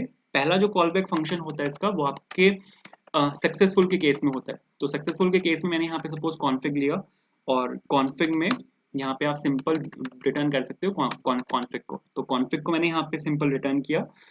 कॉमा लगाना पड़ेगा क्योंकि ये आपका यहाँ पे आर्ग्यूमेंट्स हैं। आर्ग्यूमेंट में ये लेता है आपके call back URL, call back function. तो मैंने ये मेरा यहाँ पे फर्स्ट कॉल बैक फंक्शन था। अगर कोई एरर आ जाती है, इन केस मेरे को यहाँ पे एरर लिखना है और एरर के साथ आपको यहाँ पे रिटर्न करना है प्रॉमिस डॉट रिजेक्ट, और यहाँ पे आपको एरर पास करना है। बस इतना सा काम है। इसके बाद अब आपको यहाँ पे ये हमने बनाया था यहाँ पे रिक्वेस्ट के केस में, और अब आपको यहाँ पे बनाना पड़ेगा एक इंटरसेप्टर रिस्पॉन्स के केस में। तो मैंने यहाँ पे सपोज इंटरसेप्टर लिया और यहाँ पे आ जाएगा आपका रिस्पॉन्स डॉट यूज, और बिल्कुल ठीक है सेम करना है, बिल्कुल सेम आपको यहाँ पे ये करना है कि आपको यहाँ पे दो कॉल बैक फंक्शन यहाँ पे आपको बनाने हैं। तो मैंने यहाँ पे फंक्शन लिया, फंक्शन के साथ आपके पास यहाँ पे रिस्पॉन्स आएगा। रिस्पॉन्स में आप पता है यहाँ पे एक काम कर सकते हो कि अगर आपने सपोज हम एपीआई स्टार्ट करते ही लोडर दिखाते हैं, तो आपके पास यहाँ पे इस टाइम तक रिस्पॉन्स आ चुका है, तो आप जो अपना जो लोडर है वो आप यहाँ पे रोक सकते हो। मतलब जो आपका लोडर है वो आप यहाँ पे रोक सकते हो अगर आप इनकेस लोडर दिखाते हो। जनरली हम क्या करते हैं, जो आप एक प्रोजेक्ट में जनरली क्या करते हो कि एपीआई रिक्वेस्ट मारते ही है ना, आप लोडर दिखाना स्टार्ट कर देते हो, और फिर जब रिस्पॉन्स आता है उसके बाद आप उस लोडर को रोकते हो और फिर वहां पे आप डेटा दिखाते हो। तो उस लोडर को आप यहाँ पे रोक सकते हो, ठीक है। उसके बाद यहाँ पे आपको कुछ करना पड़ेगा। तो यहाँ पे मैं एक फंक्शन बना रहा हूँ, ये फंक्शन मैंने तो बनाया नहीं है, बनाना है मेरे को। तो प्रोसेस रिस्पॉन्स के नाम से, और इसके अंदर मैंने सपोज यहाँ पे रिस्पॉन्स पास किया। अगर सपोज कोई एरर है, ठीक है, अगर सपोज यहाँ पे कोई एरर आती है तो आप यहाँ पे सेम कर सकते हो कि एरर के केस में भी आपको लोडर रोकना है। तो अगर एरर आती है तो आपको यहाँ पे भी लोडर यहाँ पे रोकना पड़ेगा। बट मेरे पास यहाँ पे अभी कोई प्रोजेक्ट में लोडर नहीं है, तो ये मैं अभी यहाँ पे आपको रोक के नहीं दिखा रहा हूँ। तो मैंने सपोज यहाँ पे लिखा promise डॉट रिजेक्ट, और इस केस में भी मेरे को यहाँ पे एक फंक्शन कॉल करना पड़ेगा। मैंने यहाँ पे एक फंक्शन कॉल किया सपोज, अरे इसका पी छोटा ले लेते हैं, प्रोसेस एरर। इसके अंदर मैंने यहाँ पे पास किया रिस्पॉन्स, ठीक है। ये दोनों फंक्शंस मेरे को बनाने पड़ेंगे क्योंकि अब तक मैंने ये वाले दोनों फंक्शंस नहीं बनाए। तो सबसे पहला जो मेरा यहाँ पे फंक्शन है वो होगा मेरा यहाँ पे प्रोसेस रिस्पॉन्स के नाम से, कि अब आपको यहाँ पे जो रिस्पॉन्स आता है उसको आपको यहाँ पे प्रोसेस करना है। प्रोसेस आप कैसे कर सकते हो, अगर मैं आपको यहाँ पे एक सैंपल लेके दिखाऊं, ठीक है। अगर सक्सेस आता है, अगर आपका जो रिस्पॉन्स है वो सक्सेस आता है, तो आप यहाँ पे रिटर्न कर सकते हो। इस सक्सेस को आप यहाँ पे डाल सकते हो ट्रू, और इस सक्सेस को ट्रू डालने के बाद आप यहाँ पे डेटा के अंदर जो आपका एक्चुअल डेटा है जिसको आपको यूज करना है वो आप यहाँ पे डाल सकते हो ऑब्जेक्ट की फॉर्म में। तो इस तरह से आप यहाँ पे कर सकते हो। अगर सपोज कोई एरर है, अगर आपकी एपीआई किसी कारणवश यहाँ पे फेल हो जाती है, तो उस केस में आप यहाँ पे रिटर्न कर सकते हो। रिटर्न के साथ आप यहाँ पे, अब यहाँ पे इस सक्सेस नहीं आएगा, अब आप यहाँ पे इस फेलियर डाल सकते हो। इस फेलियर ट्रू लिखा मैंने। स्टेटस में आप यहाँ पे एक स्ट्रिंग डाल सकते हो, जैसे मैंने यहाँ पे बैकएंड से एक स्ट्रिंग रिटर्न कराई थी कि साइन अप सक्सेसफुल और एरर वाइल साइनिंग अप। तो वो स्ट्रिंग आप यहाँ पे डाल सकते हो। इसके बाद मैसेज में हमारे पास यहाँ पे मैसेज एक फील्ड होती है, उसमें भी आप यहाँ पे सेम स्ट्रिंग डाल सकते हो। उसके बाद हमारे पास यहाँ पे कोड होता है। कोड होता है आपका कि आपका जो स्टेटस कोड है वो क्या है। सक्सेस के केस में स्टेटस कोड हमेशा आपका 200 के अराउंड होगा, 200 होगा, 201 होगा, 202, 204। सक्सेस के केस में वो ऐसे चलता है, बट फेलियर के केस में वो 200 नहीं आता। तो आपको यहाँ पे कोड, यहाँ पे सपोज मेंशन कर रहा हूँ कि यहाँ पे आपका कोड क्या है, किस रीजन से वो फेल हुआ है। सक्सेस के केस में कोड की ऐसी कोई खास जरूरत नहीं होती, ठीक है, क्योंकि कोड आपका यहाँ पे सक्सेसफुल चलता है। तो इस तरह से आप यहाँ पे डाल सकते हो, ठीक है। मतलब यहाँ पे ये आपका कॉमन रिस्पॉन्स है, सभी एपीआई का एक ही रिस्पॉन्स जाएगा। तो इसको बनाने का थोड़ा सा फायदा होता है और कुछ नहीं है। तो यहाँ पे आप एक चीज चेक कर सकते हो, अगर सपोज यहाँ पे सबसे पहले तो मेरे पास यहाँ पे रिस्पॉन्स आएगा, तो यहाँ पे मैंने लिया रिस्पॉन्स, बिल्कुल ठीक है। अगर आपका जो रिस्पॉन्स है, ठीक है, उसका अगर आपका स्टेटस, सबसे पहले तो रिस्पॉन्स होना चाहिए, तो मैंने यहाँ पे क्वेश्चन मार्क लगाया, डॉट स्टेटस। अगर आपका रिस्पॉन्स डॉट स्टेटस जो है वो 200 के इक्वल है, जैसा कि मैं आपको बता रहा था रिस्पॉन्स का जो जनरली स्टेटस आता है वो 200 आता है, तो यहाँ पे आपको रिटर्न कर देना है। रिटर्न करते हुए आपको यही सब लिखना है। तो मैंने यहाँ पे इस सक्सेस को ट्रू किया, आपको बिल्कुल सेम ऑब्जेक्ट को यहाँ पे रिटर्न कराना है। इस सक्सेस को मैंने यहाँ पे ट्रू किया, बट डेटा जो आता है ना मेरा, वो आएगा मेरा रिस्पॉन्स डॉट डेटा के अंदर। आप अगर ये चीज नोटिस करोगे ना कि जब भी एपीआई का रिस्पॉन्स आता है, तो रिस्पॉन्स के अंदर, रिस्पॉन्स पूरा एक ऑब्जेक्ट होता है, उसके अंदर एक डेटा एक फील्ड होती है, उसके अंदर हमारे यहाँ पे रिस्पॉन्स आता है। बिल्कुल ठीक है। अगर रिस्पॉन्स नहीं आया, किसी कारणवश फेल हो गई है एपीआई, तो एल्स के केस में रिटर्न करना है मेरे को यहाँ पे। इस फेलियर को मेरे को यहाँ पे सर ट्रू करना है। तो इस फेलियर को मैंने यहाँ पे ट्रू किया, बिल्कुल ठीक है, कि मेरा यहाँ पे फेल हो चुका है। उसके बाद मेरे को यहाँ पे स्टेटस डालना है। स्टेटस में आप यहाँ पे रिस्पॉन्स डॉट स्टेटस डाल सकते हो, ठीक है। और स्टेटस हो गया अपने पास यहाँ पे। इसके बाद आप यहाँ पे मैसेज डाल सकते हो। हमारे पास यहाँ पे एक मैसेज भी आता है, ये अगर आपको मैं प्रिंट करा के दिखाऊंगा ये क्या क्या आता है, बिल्कुल टेंशन लेने की कोई ज़रूरत नहीं है। उसके बाद हमारे पास यहाँ पे कोड भी आता है। तो कोड में सबसे पहले रिस्पॉन्स चेक करता हूँ, रिस्पॉन्स होना चाहिए। उसके बाद यहाँ पे रिस्पॉन्स डॉट कोड, तो ताकि मेरा जो कोड है वो यहाँ पे ब्रेक ना हो। तो सर बिल्कुल ठीक है। तो ये रिस्पॉन्स के केस में है। तो अगर आपका यहाँ पे रिस्पॉन्स अगर सक्सेसफुली आता है, तो मैंने यहाँ पे ये वाला फंक्शन बनाया, मेरे को यहाँ पे ये वाला फंक्शन भी बनाना है। तो आप यहाँ पे एक काम कर सकते हो, ये वाला फंक्शन भी आप बना सकते हो। मैंने यहाँ पे लिखा सपोज कॉन्स्ट और प्रोसेस एरर, और प्रोसेस एरर के केस में आप यहाँ पे ये वाला फंक्शन यहाँ पे कॉल कर सकते हो, ठीक है। अब यहाँ पे आपके पास यहाँ पे इस केस में एरर आएगा, क्योंकि हमने वहां से पीछे से हमने यहाँ पे रिस्पॉन्स में एरर पास किया था। मैंने यहाँ पे रिस्पॉन्स की बात की है, यहाँ पे सर एरर पास होगा शुक्र है भाई, अभी पकड़ लिया मैंने। तो यहाँ पे आपको एरर पास करना है क्योंकि इस वाले फंक्शन का जो कॉल बैक है वो यहाँ पे एरर है। तो बिल्कुल ठीक है। तो यहाँ पे हमारे पास प्रोसेस एरर के अंदर यहाँ पे एरर आएगा, और अगर एरर के अंदर रिस्पॉन्स आता है, अब एरर जो आता है ना वो 3 तरह के होते हैं।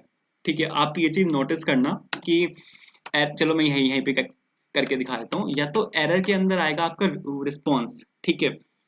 ये क्यों आएगा बताता हूँ, देखो। या तो आपके एरर के अंदर रिस्पॉन्स आएगा, ठीक है, या फिर एल्सिफ, या फिर आपके एरर के अंदर रिक्वेस्ट आती है। ठीक है, एरर के अंदर या फिर रिक्वेस्ट आएगी, या फिर कुछ आएगा ही नहीं।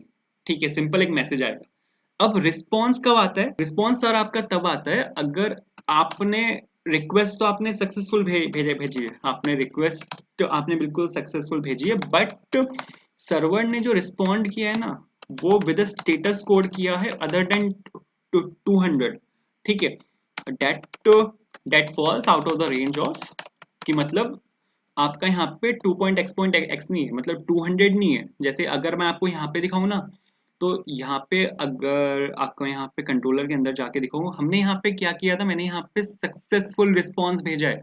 ठीक है, मतलब इसका मतलब यहाँ पर ये है कि आपकी यहाँ पे रिक्वेस्ट सक्सेसफुल गई है, बट सर्वर से रिस्पॉन्स आया वो 200 नहीं आया, वो यहाँ पे सपोज 500 आया है। तो यहाँ पे इसका मतलब क्या है, अगर आपके एरर ऑब्जेक्ट के अंदर रिस्पॉन्स की आ रही है, तो उसका मतलब ये है कि आपकी जो रिक्वेस्ट है वो सक्सेसफुली गई है सर्वर के पास, लेकिन सर्वर ने रिस्पॉन्स आपका 200 नहीं भेजा, रिस्पॉन्स आपका कुछ और ही आया है। तो इसका मतलब ये है।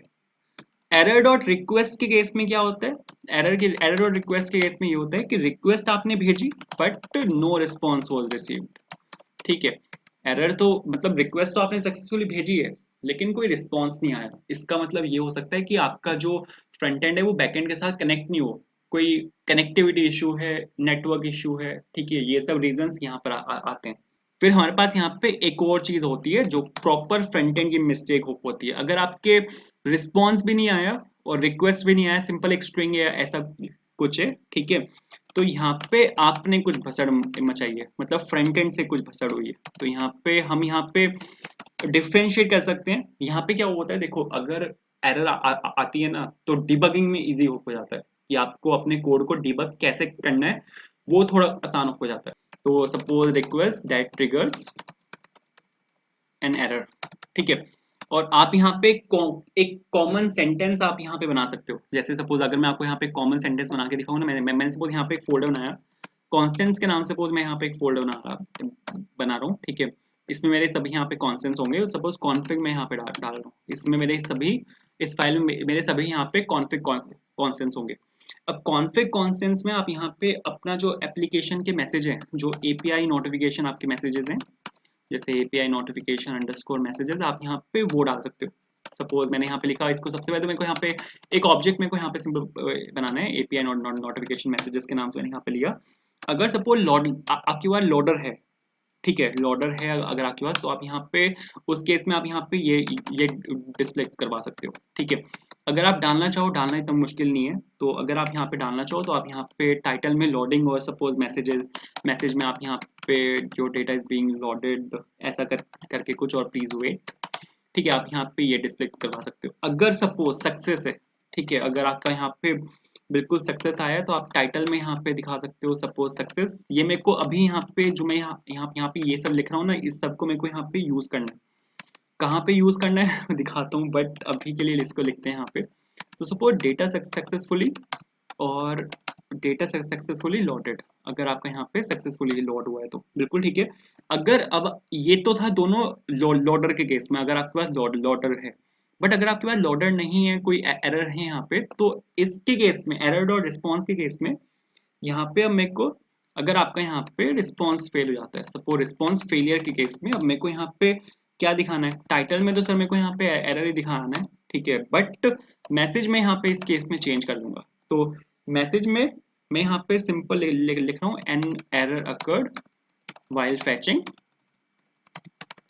रिस्पॉन्स फ्रॉम द सर्वर, कि मैंने आपको क्या बताया कि सर्वर के पास इस केस में जो आपकी रिक्वेस्ट है वो जाती नहीं है। तो आप यहाँ पे लिख सकते हो प्लीज ट्राई अगेन लेटर, या ऐसा करके कुछ। इसके बाद अगर आपकी सपोज रिक्वेस्ट फेल हो जाती है, इसके बाद अगर आपकी यहाँ पे रिक्वेस्ट फेल हो जाती है तो उसमें आप यहाँ पे सिंपल आप यहाँ पे डाल सकते हो रिक्वेस्ट फेलियर। और रिक्वेस्ट फेलियर के केस में टाइटल में मेरे को यहाँ पे एरर ही दिखाना है, टाइटल के केस में कोई दिक्कत नहीं है, बट इस केस में मेरे पास यहाँ पे आपके बैक एंड से दिक्कत आएगी। तो आप यहाँ पे लिख सकते हो an error occurred while parsing और रिक्वेस्ट डेटा। बिल्कुल ठीक है। इसके बाद यहाँ पे आपके पास यहाँ पे जो बाकी इश्यूज होते हैं वो आपके यहाँ पे नेटवर्क इश्यूज होंगे, जैसे कि मैंने आपको बताया था कि अगर सपोज आपका कनेक्ट ही नहीं हो पाया या कुछ भसड़ में मच गई, ठीक है, तो उस केस में आप यहाँ पे टाइटल में एरर डाल सकते हो और एरर के साथ आप यहाँ पे एक मैसेज भी लिख सकते हो कि अनेबल टू कनेक्ट, ठीक है, unable to connect with the server और please check internet connectivity, please check internet connectivity and try again later. बिल्कुल ठीक है। तो आप यहाँ पे ये सब डाल सकते हो। इस सब के बाद आपको यहाँ पे इसको इंपोर्ट करना पड़ेगा। इसको इंपोर्ट कर लेते हैं। यहाँ पे मैंने लिखा था इंपोर्ट और API notification message, API underscore notification messages from this कहाँ से आएंगे, यहाँ से आएंगे। बिल्कुल ठीक है। अब यहाँ पे मेरे को इसको डालना पड़ेगा, तो यहाँ पे आपको एक काम करना है, यहाँ पे आपको इसको रिटर्न करना है। रिटर्न करते हुए अब इसका आपका वो क्या रहेगा, ठीक है, मतलब यहाँ पे आपका इसका वो क्या रहेगा, जैसे इसका मेरा यहाँ पे ये था और इसका भी आपको प्रोसेस एरर का भी बिल्कुल सेम रखना है, ठीक है। तो यहाँ पे सपोज मैंने इसको यहाँ पे पेस्ट किया, ठीक है, सक्सेस के केस में बिल्कुल सेम रहेगा और जो आपका यहाँ पे ये वाला केस होगा ना फेलियर वाला, इसमें भी आपका बिल्कुल सेम रहेगा, ठीक है। तो आपको यहाँ पे एक काम करना है, रिटर्न के अंदर आपको जो एक्चुअल में जो यहाँ पे कंसोल पे आप प्रिंट करवा सकते हो, कोई भी दिक्कत नहीं है, ठीक है। जैसे आप यहाँ पे कंसोल पे प्रिंट करवा सकते हो कि कंसोल पे प्रिंट हम इसलिए करवाते हैं ताकि जो अगर आप इसकी डिबगिंग करने बैठोगे तो आप यहाँ पे उसको कंसोल में आप यहाँ पे देख सकते हो, ठीक है। तो एरर इन रिस्पॉन्स और जो एरर है वो आप यहाँ पे देख सकते हो। तो error dot to JSON, to JSON क्या करेगा, जो पूरा वहाँ पे स्टैक होगा ना उसको जेसन फॉर्मेट में, मतलब अगर आपने जेसन प्रैक्टी का नाम सुना है तो ये वो काम करेगा, ठीक है। इसके बाद आपको यहाँ पे इसको रिटर्न करना है। रिटर्न करते हुए आपको इस एरर को यहाँ पे ट्रू कर देना है, ठीक है। मैसेज में क्या डालना है मेरे को, मैसेज में मेरे को डालना है यहाँ पे API notification messages dot response failure, ठीक है, कि आपका यहाँ पे रिस्पॉन्स फेल हुआ है। कोड में हम डाल सकते हैं, कोड में जो एक्चुअल एरर है उसका जो रिस्पॉन्स है और रिस्पॉन्स डॉट स्टेटस आप यहाँ पे वो डाल सकते हो, ठीक है। मतलब ये आपको यहाँ पे बताता रहेगा कि अगर कहीं पे कुछ भसड़ है तो यहाँ पे इसकी वजह से हुआ है। और सेम चीज़ें मेरे को यहाँ पे भी चाहिए, तो इसको सपोज मैंने यहाँ पे कॉपी किया और सपोज एरर इन रिक्वेस्ट, ठीक है। और अरे यहाँ पे नहीं, यहाँ पे एरर इन रिक्वेस्ट, क्या एरर है वो यहाँ पे इसको प्रिंट कर देगा, बिल्कुल ठीक है। और मैसेजेस डॉट रिक्वेस्ट फेलियर, बिल्कुल सही है, ठीक है। और यहाँ पे आ जाएगा आपका एरर इन नेटवर्क और एरर इन नेटवर्क के बाद यहाँ पे suppose network failure, network error या ऐसा कुछ, बिल्कुल ठीक है। अब यहाँ पे अब यहाँ पे केस है कि यहाँ पे हमारे पास कोई ये नहीं आता, इस केस में कोई स्टेटस नहीं आता। स्टेटस लिए नहीं आता क्योंकि एक्चुअल में बैकएंड के पास रिक्वेस्ट गई नहीं है। यहाँ पे क्या हुआ था, बैकएंड के पास एक्चुअल में रिक्वेस्ट गई थी और मैंने यहाँ पे जो आपका जो आपका कोड था वो यहाँ पे भेजा था, मैंने यहाँ पे 500 भेजा है आपको। बट इन दो केसेस में क्या है, रिक्वेस्ट एक्चुअल में जाती नहीं है बैकएंड पे, तो यहाँ पे आपके पास कोई बैकएंड से कोई कोड भी नहीं आता, तो यहाँ पे कोड को मैं एम्प्टी छोड़ सकता हूँ, कोई भी दिक्कत नहीं है। तो ये तो बिल्कुल ठीक है। अब मेरे को एक्चुअल एपीआई बनानी है, ठीक है। तो अब यहाँ पे मेरे को यहाँ पे एक ऑब्जेक्ट बनाना पड़ेगा एपीआई के नाम से। इस ऑब्जेक्ट के थ्रू हम एपीआई को यहाँ पे कॉल कर सकते हैं। तो सबसे पहले तो मेरे को सर यहाँ पे एपीआईज बनानी पड़ेंगी जो मेरे यहाँ पे सर्विस यूआरएल होगा। अब सर्विस यूआरएल आप यहाँ पे कॉमन बना सकते हो। कॉमन से मेरा मतलब है कि आप यहाँ पे एपीआई सर्विस कॉल जो है आपकी, आप यहाँ पे उसको एज एन ऑब्जेक्ट ले सकते हो। तो मैंने सपोज यहाँ पे लिखा कॉन्स्ट और यहाँ पे सर्विस अंडरस्कोर यूआरएल्स, ठीक है। तो जितने मेरे सर्विस यूआरएल होंगे वो सब यहाँ पे होंगे। सबसे पहला मेरे को बनाना है यूजर साइनअप वाला, तो यूजर साइनअप मैंने यहाँ पे लिखा। यूआरएल मेरे को यहाँ पे लिखना है और एंड पॉइंट क्या था मेरा। अब यहाँ पे अगर आप यहाँ पे देखो क्या कहते हैं राउट्स के अंदर, यहाँ पे मैंने एक एंड पॉइंट डाला हुआ है। एंड पॉइंट है मेरा यहाँ पे साइनअप के नाम से। तो आपको यहाँ पे कॉन्फिग के अंदर जो आपको यहाँ पे एंड पॉइंट डालना है सर, आपको यहाँ पे डालना है साइनअप के नाम से। मेक श्योर बिल्कुल सेम होना चाहिए वरना नहीं चलेगा। मेथड क्या है, मेथड है मेरा यहाँ पे पोस्ट। तो अगर आप यहाँ पे इतना लिख दोगे इतने से हो जाएगा, ठीक है। इसको मैंने यहाँ से एक्सपोर्ट किया हुआ है। एक आपको यहाँ पे एक चीज ध्यान रखनी है कि आपको यहाँ पे सैंपल रिक्वेस्ट में यहाँ पे आपको डाल के दिखा रहा हूँ कि आपकी यहाँ पे सैंपल रिक्वेस्ट क्या होगी, ठीक है। और सैंपल रिक्वेस्ट के साथ जो भी आपका यहाँ पे ये आपका की होगा, की के साथ आपकी यहाँ पे वैल्यू होगी, वैल्यू में आपको यहाँ पे यूआरएल पास करना है और यूआरएल में आप यहाँ पे जो आपका यूआरएल है आप यहाँ पे वो डाल सकते हो। उसके बाद आप यहाँ पे मेथड डाल सकते हो कॉमा लगा के। मेथड में आप यहाँ पे पोस्ट चलेगा मेथड, पोस्ट के साथ आप यहाँ पे जो आपका गेट है वो डाल सकते हो और आप यहाँ पे अपना पुट डाल सकते हो। पुट होता है एडिट के लिए और आप यहाँ पे अपनी डिलीट एपीआई भी बना सकते हो। फिर अगर आपके पास यहाँ पे कोई पैरम्स है, ठीक है, आप यहाँ पे पैरम्स में ट्रू या फॉल्स डाल सकते हो। अभी दिखाऊंगा, आगे जाकर हम सब देखेंगे, ठीक है। अगर आपके पास यहाँ पे कोई क्वेरी है, क्वेरी में आप यहाँ पे ट्रू या फॉल्स डाल सकते हो, ठीक है। तो ये आपका यहाँ पे एक जो सैंपल रिक्वेस्ट है वो है, आपको यहाँ पे इसी चीज को ही फॉलो करना है, ठीक है। तो उसके बाद आपको यहाँ पे एपीआई के अंदर आना है और आपको यहाँ पे जो आपका सर्विस यूआरएल है उसको यहाँ पे आपको इम्पोर्ट कर लेना है, ठीक है। सर्विस यूआरएल मेरा यहाँ पे पूरा एक ऑब्जेक्ट है, तो ऑब्जेक्ट को मेरे को यहाँ पे लूप करना पड़ेगा। ऑब्जेक्ट को हम लूप कर सकते हैं यहाँ पे, क्योंकि अभी तो यहाँ पे मेरे पास सिर्फ एक ही रिक्वेस्ट है। आने वाले टाइम में मेरे पास यहाँ पे मल्टीपल रिक्वेस्ट होंगी, तो अब जब मैं मल्टीपल रिक्वेस्ट डालूंगा ना, तो अब मेरे को इस वाली फाइल में कोई चेंज करने की जरूरत नहीं है। अब मैं सीधा यहाँ पे कॉन्फ़िग में बस मेरे को एक लाइन का चेंज करना है और एक और एपीआई मेरी यहाँ पे आके ऐड हो जाएगी। तो इंटरसेप्टर्स का ये फायदा है, मैंने यहाँ पे कॉमन एपीआई बनाई है। तो उन सभी एपीआईज को अब मेरे को यहाँ पे एग्जीक्यूट करना पड़ेगा, तो उसके लिए मैंने यहाँ पे एक फॉर लूप मेरे को यहाँ पे चलाना पड़ेगा, या फोर ऑफ लूप आप चला सकते हो। फोर ऑफ बेटर रहेगा क्योंकि ऑब्जेक्ट यहाँ पे ऑब्जेक्ट के साथ हम फोर ऑफ चलाते हैं। तो सपोज मैंने यहाँ पे कॉन्स लिखा, कॉन्स के साथ मेरे को यहाँ पे की चाहिए, ठीक है, ऑब्जेक्ट की चाहिए मेरे को यहाँ पे, और की के साथ मेरे को यहाँ पे चाहिए वैल्यू, ठीक है। आई होप आपको पता है कि फोर ऑफ लूप क्या होता है। और ऑब्जेक्ट डॉट एंट्रीज, ठीक है, ऑब्जेक्ट डॉट एंट्रीज का मैंने यहाँ पे यूज किया और मैं यहाँ पे डाल रहा हूँ सर्विस यूआरएल्स, ठीक है। और बिल्कुल ठीक है, ये क्या करेगा, ये मेरे को यहाँ पे एक एक वो उठा के देगा, क्या कहते हैं, एक एक जो आपका ऑब्जेक्ट है वो ये मेरे को यहाँ पे दे देगा विद की वैल्यू पेयर।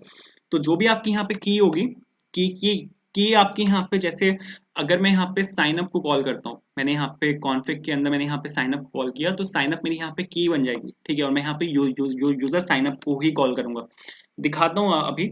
तो वो मेरी यहाँ पे की बन जाएगी और की के साथ अब मैं यहाँ पे अपना जो पूरा फंक्शन है, जो मेरी पूरी एपीआई है, मैं यहाँ पे वो डाल सकता हूँ। जैसे सबसे पहले मेरे यहाँ पे बॉडी होगी, अगर वो एक पोस्ट एपीआई तो यहाँ पे बॉडी आएगी। बॉडी के साथ यहाँ पे दो चीजें हमारे पास और होती हैं। एक होता है आपका शो अपलोड प्रोग्रेस, सॉरी, ठीक है, शो अपलोड प्रोग्रेस। और सेकंड होगा आपका यहाँ पे शो डाउनलोड प्रोग्रेस, ठीक है। वैसे इन दोनों की हमें जरूरत नहीं है, शो अपलोड प्रोग्रेस और शो डाउनलोड प्रोग्रेस की। ये अपलोड और डाउनलोड प्रोग्रेस पता है कब दिखाते हैं हम, अगर आपको एक वो दिखाना है, एक बार दिखाना है जो 1 to 100 तक जाता है। जैसे आपने एपीआई कॉल मारी तो वो 1 हो जाएगा, और एपीआई कॉल आपकी अगर धीरे धीरे आ रही है तो आप 1 से लेके 100 तक उसको दिखा सकते हो। उस बार को आप वहां पे लोडर को मूव कर सकते हो। जैसे आपकी एपीआई कॉल आ जाए तो आपको पूरा वो आपका जो लोडर है वो उस केस में 100 होना चाहिए।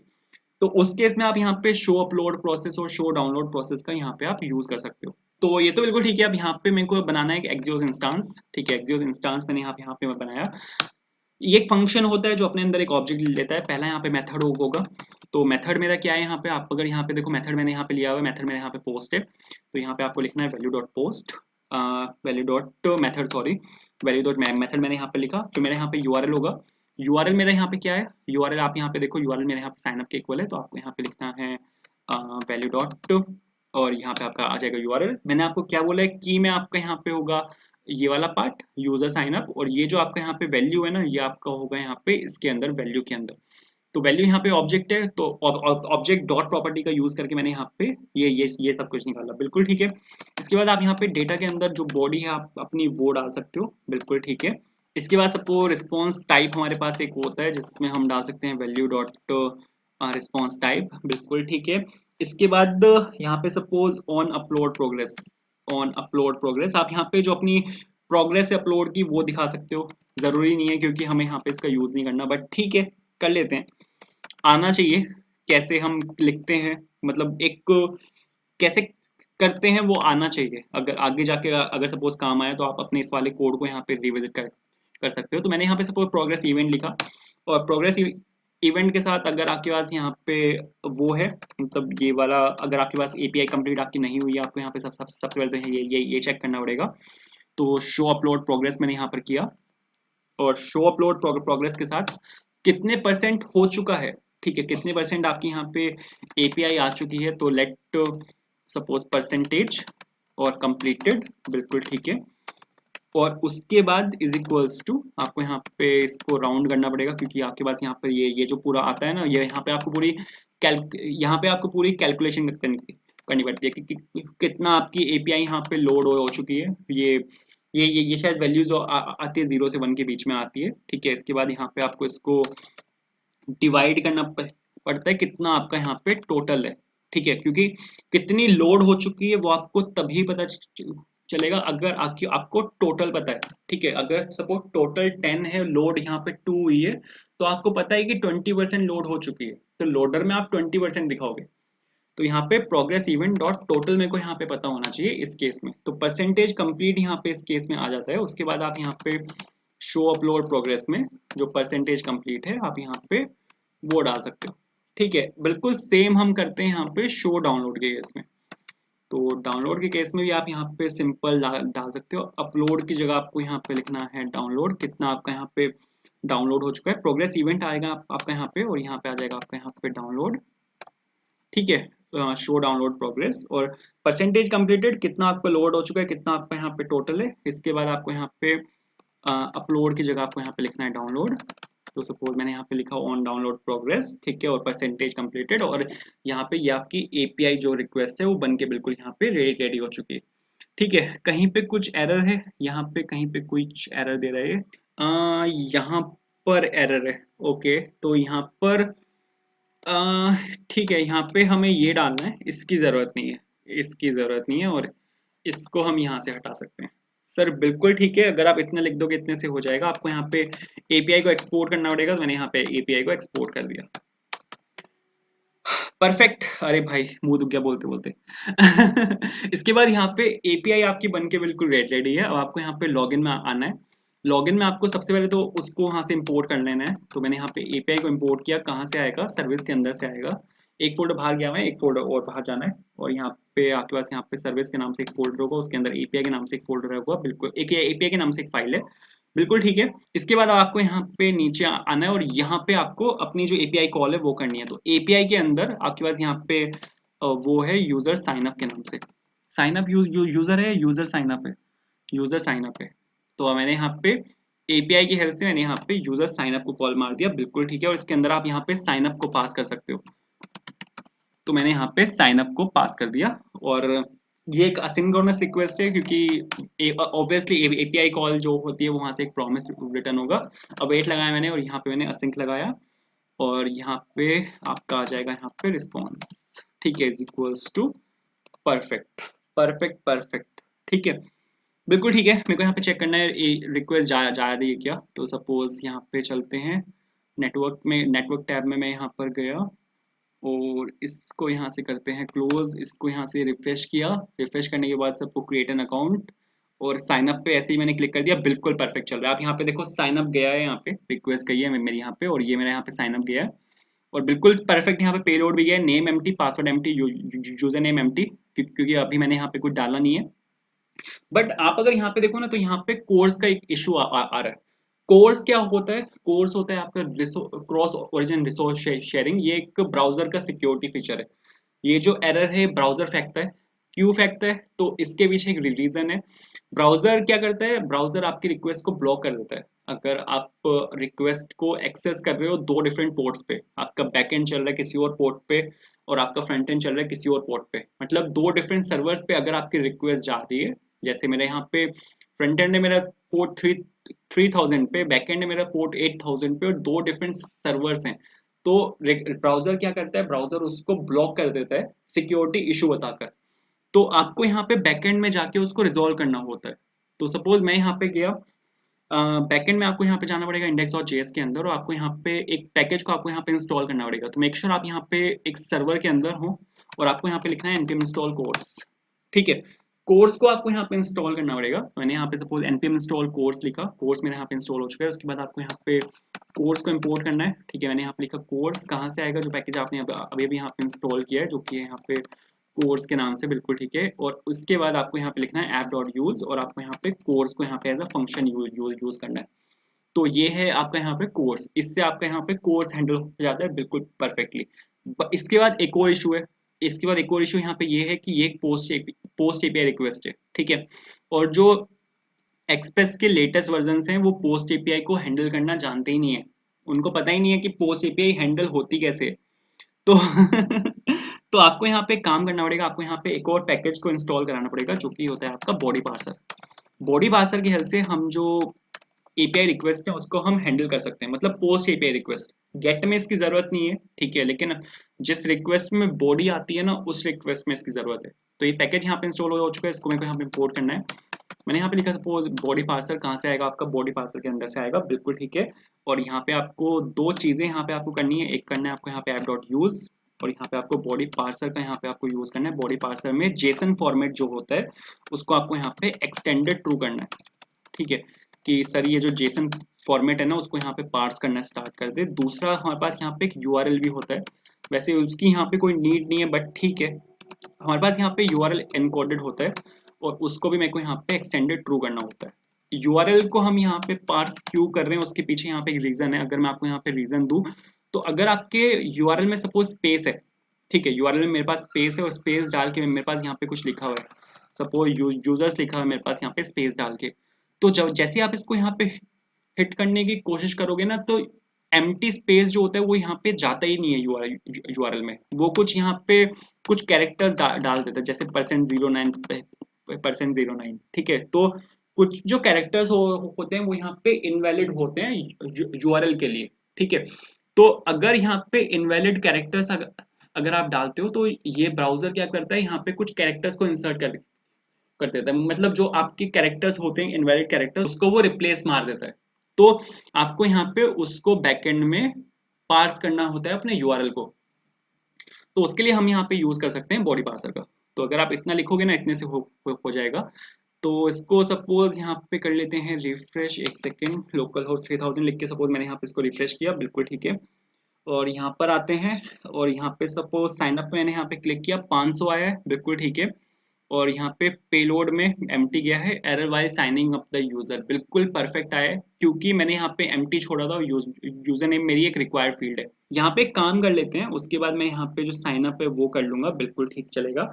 तो सर आपको यहाँ पे काम करना पड़ेगा, मैं सपोज यहाँ पे काम कर रहा हूँ कि लॉगिन में चलता हूँ, और लॉगिन में अगर सपोज रिस्पॉन्स मेरा सक्सेसफुल आया है तो रिस्पॉन्स डॉट इस सक्सेस मेरे पास यहाँ पे एक फील्ड आएगी, क्योंकि हमने वहाँ पे देखा था हमने यहाँ पे कि अगर आपका रिस्पॉन्स अगर सक्सेसफुल आता है तो मैं यहाँ से इस सक्सेस यहाँ पे एक फील्ड भेज रहा हूँ जो कि जिसकी वैल्यू ट्रू है। तो मैंने यहाँ पे इस सक्सेस मैंने यहाँ पे चेक किया कि अगर इस सक्सेस मेरे यहाँ पे आता है तो उस केस में मेरे को यहाँ पे जो साइन अप है उसको मेरे को यहाँ पे एम्प्टी कर देना है। तो सेट साइन अप में मैं यहाँ पे साइन अप की जो इनिशियल वैल्यूज हैं, अरे साइन अप इनिशियल वैल्यूज वो डलवा रहा हूँ, और मेरे को यहाँ पे अकाउंट को टॉगल करना है वापस, जो मेरा यहाँ पे वो है, क्या बोलते हैं उसको जो मेरा यहाँ पे लॉगिन है उसमें।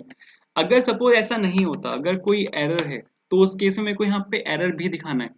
तो सर मेरे को यहाँ पे एक स्टेट मेरे को यहाँ पे बनानी पड़ेगी, जैसे अभी यहाँ पे एरर आया है, ठीक है, यहाँ पे एरर है बट यहाँ पे यूजर के सामने कोई एरर यहाँ पे डिस्प्ले नहीं हुआ, तो मेरे को अब यहाँ पे यूजर के सामने भी तो एक एरर डिस्प्ले करना है, यूजर को भी तो बताना है कि ब्रो यहाँ पे एरर है, ठीक है। तो क्या एरर है वो मेरे को यहाँ पे बताना पड़ेगा। तो आप यहाँ पे सिंपल लिख सकते हो यूज स्टेट, ठीक है। और यूज स्टेट के साथ सपोज मैंने यहाँ पे ये डाला और बिल्कुल ठीक है, एम्प्टी छोड़ रहा हूँ मैं इनिशियली यहाँ पे।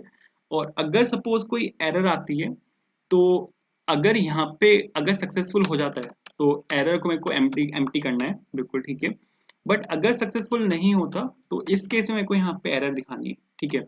एरर सपोज हम दिखा सकते हैं समथिंग वेंट रॉन्ग और प्लीज ट्राई अगेन लेटर, ठीक है। हम ऐसा करके यहाँ पे कुछ दिखा सकते हैं, प्लीज ट्राई अगेन लेटर। और जो ये एरर है ना ये आप यहाँ पे आके दिखा सकते हो, जैसे यहाँ पर हम दिखा सकते हैं इस एरर को। तो सपोज यहाँ पे मैंने एरर लिया, अगर एरर है सिर्फ तभी मेरे को यहाँ पे दिखाना है, तो आप यहाँ पे टाइपोग्राफी का आप यहाँ पे यूज कर सकते हो, टाइपोग्राफी के अंदर आप यहाँ पे सिंपल जो एरर है उसको आप यहाँ पे डिस्प्ले करवा सकते हो, ठीक है। तो एक सेकेंड की जो CSS है उसको भी देख लेते हैं साथ साथ फिर एक ही बारी में फिर चला के देखते हैं। ठीक है, तो सपोज यहाँ पे ऊपर आया मैं और यहाँ पे इसकी CSS में यहाँ पे हैंडल कर रहा हूँ। सपोज एरर लिखा मैंने यहाँ पे और मैंने यहाँ पे स्टाइल लिखा, स्टाइल के साथ मैंने सपोज यहाँ पे लिखा आपका टाइपोग्राफी, और बिल्कुल ठीक है। टाइपोग्राफी के साथ सपोज मैं यहाँ पे आपका डाल रहा हूँ फ़ॉन्ट साइज, ठीक है। एरर जो होता है वो उसका टेक्स्ट काफ़ी छोटा होता है, तो मैं भी यहाँ पे वही कर रहा हूँ। टेक्स्ट में कर रहा हूँ उसका सपोज 10 पिक्सल, बाय डिफॉल्ट शायद 16 होता है। कलर मेरे को चाहिए यहाँ पे रेड कलर, तो वो आता है आपका 61661 एंड FF61661 से, बिल्कुल ठीक है। लाइन हाइट को करते हैं यहाँ पे 0, क्योंकि लाइन हाइट वो उठाता है। मेरे को यहाँ पे लाइन हाइट चाहिए, थोड़ा सा मार्जिन टॉप ले लेते हैं। मार्जिन टॉप कितना है, 10 पिक्सल इनफ होना चाहिए। थोड़ा सा इसको बोल्ड दिखाते हैं, तो फ़ॉन्ट वेट सपोज 600, तो इतना अगर आप कर दोगे इतने से हो जाएगा। यहाँ पर आते हैं और यहाँ पे सपोज टाइपोग्राफी को मैं यहाँ पे रिप्लेस कर रहा हूँ एरर से, सही है। तो ऐसे करके आप यहाँ पे जो एरर है आप यहाँ पे वो दिखा सकते हो। सेम चीज़ आप यहाँ पे भी कर सकते हो, जो हमारे यहाँ पे लॉगिन वाला पार्ट है ना, आप यहाँ पे भी डाल सकते हो। ठीक है, सपोज यहाँ पे मैंने इसको डाला और बिल्कुल ठीक है। तो लॉगिन पे अभी आते हैं, पहले साइन अप देख लेते हैं। तो साइन अप अगर मैं आपको यहाँ पे करके दिखाऊँ ना, और इसको एक सेकंड रिफ्रेश कर लेते हैं पहले। एक सेकंड देखते हैं साइन अप हो रहा है क्या। तो मैंने यहाँ पे सपोज क्रिएट एन अकाउंट मैंने यहाँ पे क्लिक किया। नेम में मैं सपोज डाल रहा हूँ यहाँ पे पंकज त्रिपाठी, पंकज त्रिपाठी मैंने यहाँ पे डाला, और यूजर नेम में सपोज डाला यहाँ पे पंकज त्रिपाठी, और पासवर्ड 12345। पासवर्ड में मैंने डाला यहाँ पे 12345। साइन अप पे मैंने यहाँ पे क्लिक किया, तो आप यहाँ पे देखो सक्सेसफुल यहाँ पे साइन अप हुआ है। बट यहाँ पर ये क्यों आया है? कुछ गड़बड़ कर दी मैंने। एक सेकेंड कंसोल पे देखते हैं। इस सक्सेस ट्रू, अरे ब्रो यहाँ पे गड़बड़ है। ठीक है, गड़बड़ कर दी मैंने। यहाँ पे सक्सेस की स्पेलिंग गलत है, तो वापस मेरे को यहाँ पे जाना पड़ेगा। एपीआई के अंदर जाते हैं, और एपीआई के अंदर ये जो यहाँ पे SUCCESS, ठीक है, यहाँ पे ये गड़बड़ कर दी थी मैंने, जिसकी वजह से हुआ है। तो कोई बात नहीं। वापस आते हैं। ठीक है, यहाँ पे वापस आया मैं यहाँ पे, और यहाँ पे सपोज विराट कोहली मैंने यहाँ पे इस बार बना लिखा, और यहाँ पे सपोज विराट कोहली 12345 मैंने यहाँ पे लिखा। तो साइन अप मैंने यहाँ पे क्लिक किया, तो यहाँ पे बिल्कुल परफेक्टली यहाँ पे लॉगिन खुला है। ठीक है, यहाँ पे बिल्कुल परफेक्टली लॉगिन खुला है, आप अगर देखो। और यहाँ पे नेटवर्क के अंदर साइन अप यहाँ पे सक्सेसफुल हुआ है, साइन अप भी यहाँ पे सक्सेसफुल हो चुका है। आप यहाँ पे इसको देख भी सकते हो। आपको यहाँ पे जाना है ब्राउज कलेक्शंस के अंदर। ब्राउज कलेक्शंस के अंदर आप यहाँ पे अपने सभी कलेक्शंस को देख सकते हो। कलेक्शंस के अंदर आप अपने जो डेटा आपका स्टोर हो रहा है, आप यहाँ पे उसको भी देख सकते हो। तो कलेक्शंस खोला मैंने यहाँ पे, यूजर्स के नाम से मेरे पास यहाँ पे कलेक्शन है, और यहाँ पे देखो दोनों जो यूजर्स हैं, पंकज त्रिपाठी और विराट कोहली, यहाँ पे दोनों यूजर्स मेरे पास यहाँ पे आ चुके हैं। बट यहाँ पे एक प्रॉब्लम है। प्रॉब्लम सर यहाँ पर ये है कि मेरा जो पासवर्ड है वो यहाँ पे बिल्कुल परफेक्टली विजिबल है। यूजर का जो यहाँ पे पासवर्ड है वो तो यहाँ पे बिल्कुल विजिबल है। ठीक है, अगर सपोज मेरा डेटाबेस का एक्सेस, मेरा डेटाबेस अगर किसी ने यहाँ पे हैक कर लिया, तो वो तो मेरे पास, तो वो जो यूजर्स का पासवर्ड है वो तो यहाँ पे डायरेक्टली देख सकता है। और तो भाई यहाँ पे तो भसड़ हो जाएगी, यहाँ पे तो गड़बड़ हो जाएगी। तो मेरे को यहाँ पे एक काम करना पड़ेगा कि ये जो यहाँ पे पासवर्ड मैं स्टोर करवा रहा हूँ ना, इसको मेरे को यहाँ पे एनक्रिप्ट करना पड़ेगा। इस पासवर्ड को मेरे को यहाँ पे एनक्रिप्ट करके स्टोर करवाना पड़ेगा। इसके लिए हम यहाँ पे यूज कर सकते हैं बिक्रिप्ट का। हमारे पास यहाँ पे एक लाइब्रेरी होती है, एक पैकेज होता है बिक्रिप्ट के नाम से। आप यहाँ पे उसका यहाँ पे आप यूज कर सकते हो। तो आपको यहाँ पे इंस्टॉल कराना है सबसे पहले तो, और आपको यहाँ पे इंस्टॉल कराना है बिक्रिप्ट को। ठीक है, स्पेलिंग मैंने आई होप ठीक लिखी होगी, मेरे को नहीं पता। ठीक ही लिखी है वैसे तो। तो मैंने यहाँ पे इंस्टॉल कराया इसको, बिक्रिप्ट को मैंने यहाँ पे इंस्टॉल कराया। इसकी हेल्प से आप पता है क्या कर सकते हो, इसकी हेल्प से आप अपना जो पासवर्ड है ना उसको एनक्रिप्ट कर सकते हो। मतलब एनक्रिप्शन से मतलब ये है कि आप यहाँ पे अब जैसे 12345 है ना, तो आप यहाँ पे उसको किसी भी एक रैंडम स्ट्रिंग में उसको चेंज कर सकते हो। ठीक है, करके दिखाता हूँ, देखो कैसे होता है। तो यहाँ पे आपको सबसे पहले तो इम्पोर्ट करना है यहाँ, क्योंकि यहीं पर ही मैं यहाँ पे रिक्वेस्ट और बॉडी आ रहा है, और इसी के अंदर ही हम यहाँ पे ये सब काम कर रहे हैं। तो आप यहाँ पे जो आपका बिक्रिप्ट है उसको यहाँ पे आप इंपोर्ट कर सकते हो। कहाँ से आएगा, जो हमने पैकेज अभी भी यहाँ पे इंस्टॉल कराया है, जो कि है आपका यहाँ पे बिक्रिप्ट के नाम से, बिल्कुल ठीक है। अब यहाँ पे आपको एक काम करना पड़ेगा। ठीक है, यहाँ पर हम एक काम कर सकते हैं, हम यहाँ पे आपको यहाँ पे एक सोल्ट को जनरेट करना होता है। ठीक है, हम यहाँ पे एक काम कर सकते हैं कि ये जो यहाँ पे आपका पासवर्ड है ना, इससे पहले मैं कुछ रैंडम नंबर यहाँ पे अपेंड करवा दूँ। जैसे आपका जो पासवर्ड है 12345 है, तो इससे पहले कुछ भी यहाँ पे रैंडम नंबर में यहाँ पे कुछ भी अपेंड करवा दूंगा, और फिर आपका यहाँ पे जो एनक्रिप्टेड पासवर्ड है, जैसे 12345 है, इसकी जगह कोई भी एक एनक्रिप्टेड पासवर्ड वो आ जाएगा। तो हम यहाँ पे जो सोल्ट है हम यहाँ पे वो बना सकते हैं, इस चीज को हम यहाँ पे सोल्ट बोलते हैं जो हम अपेंड करते हैं। तो आप यहाँ पे बिक्रिप्ट की हेल्प से आप यहाँ पे जो सोल्ट है उसको आप यहाँ पे जनरेट कर सकते हो। ठीक है, बिक्रिप्ट की हेल्प से हमने यहाँ पे सोल्ट को जनरेट किया और आप यहाँ पे जो पासवर्ड है उसका हैश जनरेट करते हो। ठीक है, हम जो यहाँ पे पासवर्ड जो है आपका 12345 है। ठीक है, अगर आपको किसी भी एक रैंडम नंबर में इसको यहाँ पे अगर आपको रैंडम नंबर में इसको कन्वर्ट करना है तो इस चीज को हम हैश बोलते हैं। ठीक है, ये जो है मेरा यहाँ पे वो हैश है। आप यहाँ पे इसको मान लो कि जो मेरा 12345 पासवर्ड है उसका हैश यहाँ पे ये जनरेट होके आया है। अब इसके साथ मेरे को इस वाले सोल्ट को यहाँ पे अपेंड करना है। तो ये वाला जो सोल्ट होगा, सोल्ट मेरा यहाँ पे कुछ भी हो सकता है, तो मैंने यहाँ पे सोल्ट को इसके साथ अपेंड किया और जो मेरा सोल्ट होगा वो यहाँ पे ऐसा करके मेरे पास यहाँ पे कुछ होगा। ठीक है, तो आप यहाँ पे अगर अब एक चीज देखो ना, तो अब ये मेरा वो पासवर्ड है। पासवर्ड मेरा सिर्फ 12345 है, बहुत कॉमन है। ठीक है, आसानी से ब्रेक कर लेगा कोई भी। बट जो दिखेगा ना यूजर को, वो यहाँ पे ये दिखेगा, एनक्रिप्टेड दिखेगा। तो हम यहाँ पे ऐसा कुछ कर सकते हैं। ठीक है, अब एनक्रिप्टेड दिखाने के लिए आप यहाँ पे जो आपका हैश्ड पासवर्ड है आप यहाँ पे वो डाल सकते हो। तो मैंने सपोज यहाँ पे हैश्ड पासवर्ड लिखा, इसको यहाँ पे सेव कराया।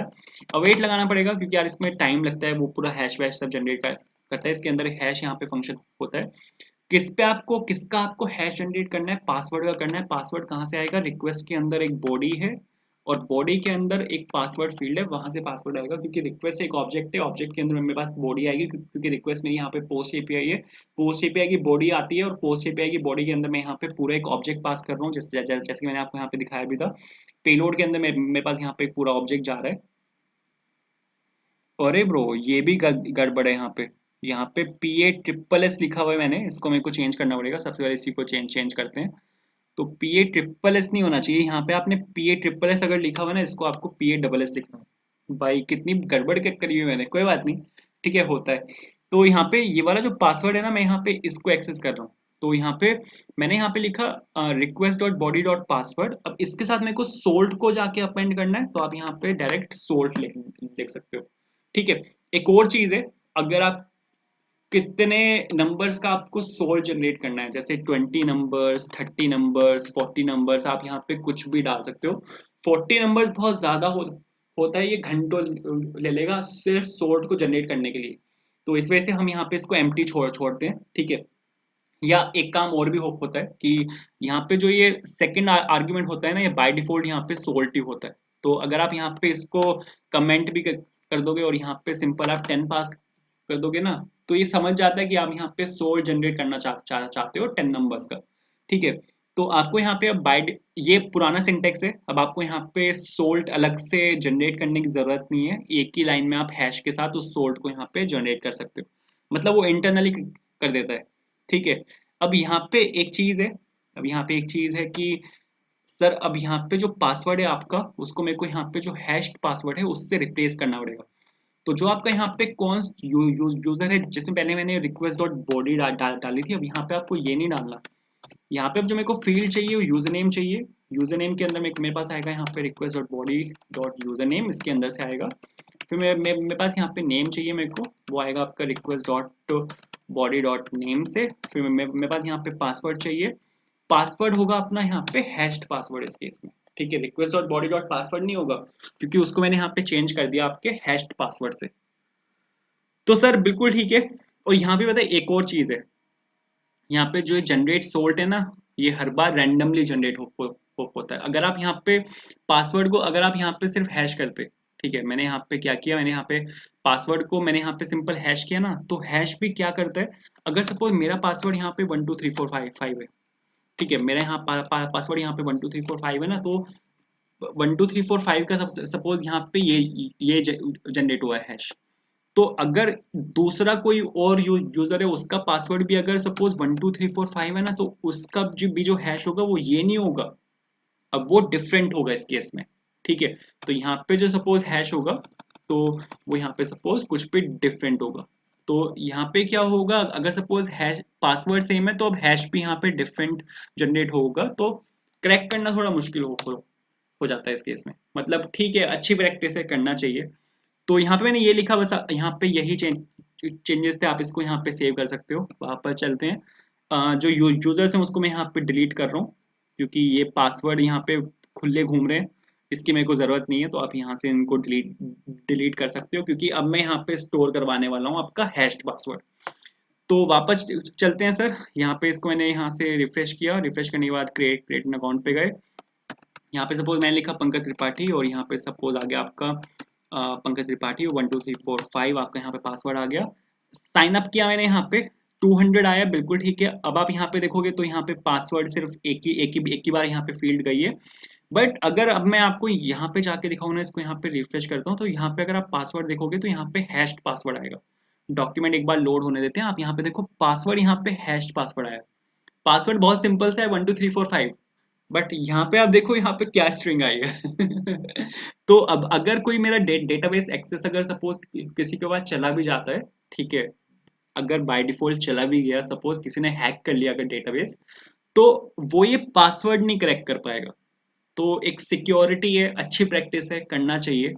तो बस मेरे को यहाँ पे ये बताना था। तो आई होप आपको चीजें समझ में आई होंगी। सॉरी वीडियो थोड़ी ज्यादा लंबी हो गई। साइन अप और लॉगिन मेरे को दोनों इसी वीडियो में कवर करना था, बट कोई बात नहीं, ठीक है, क्योंकि लॉगिन भी एक अच्छा खासा लंबा टॉपिक है, वहाँ पे JWT ऑथेंटिकेशन आएगी, तो उसको भी देखते हैं। अब यहाँ पे हमने क्या किया है, यहाँ पर हमने जो पासवर्ड है उसको हैश करके यहाँ पे स्टोर करा है, बट यूजर जो डाल रहा है वो 1 2 3 4 5 ही डाल रहा है।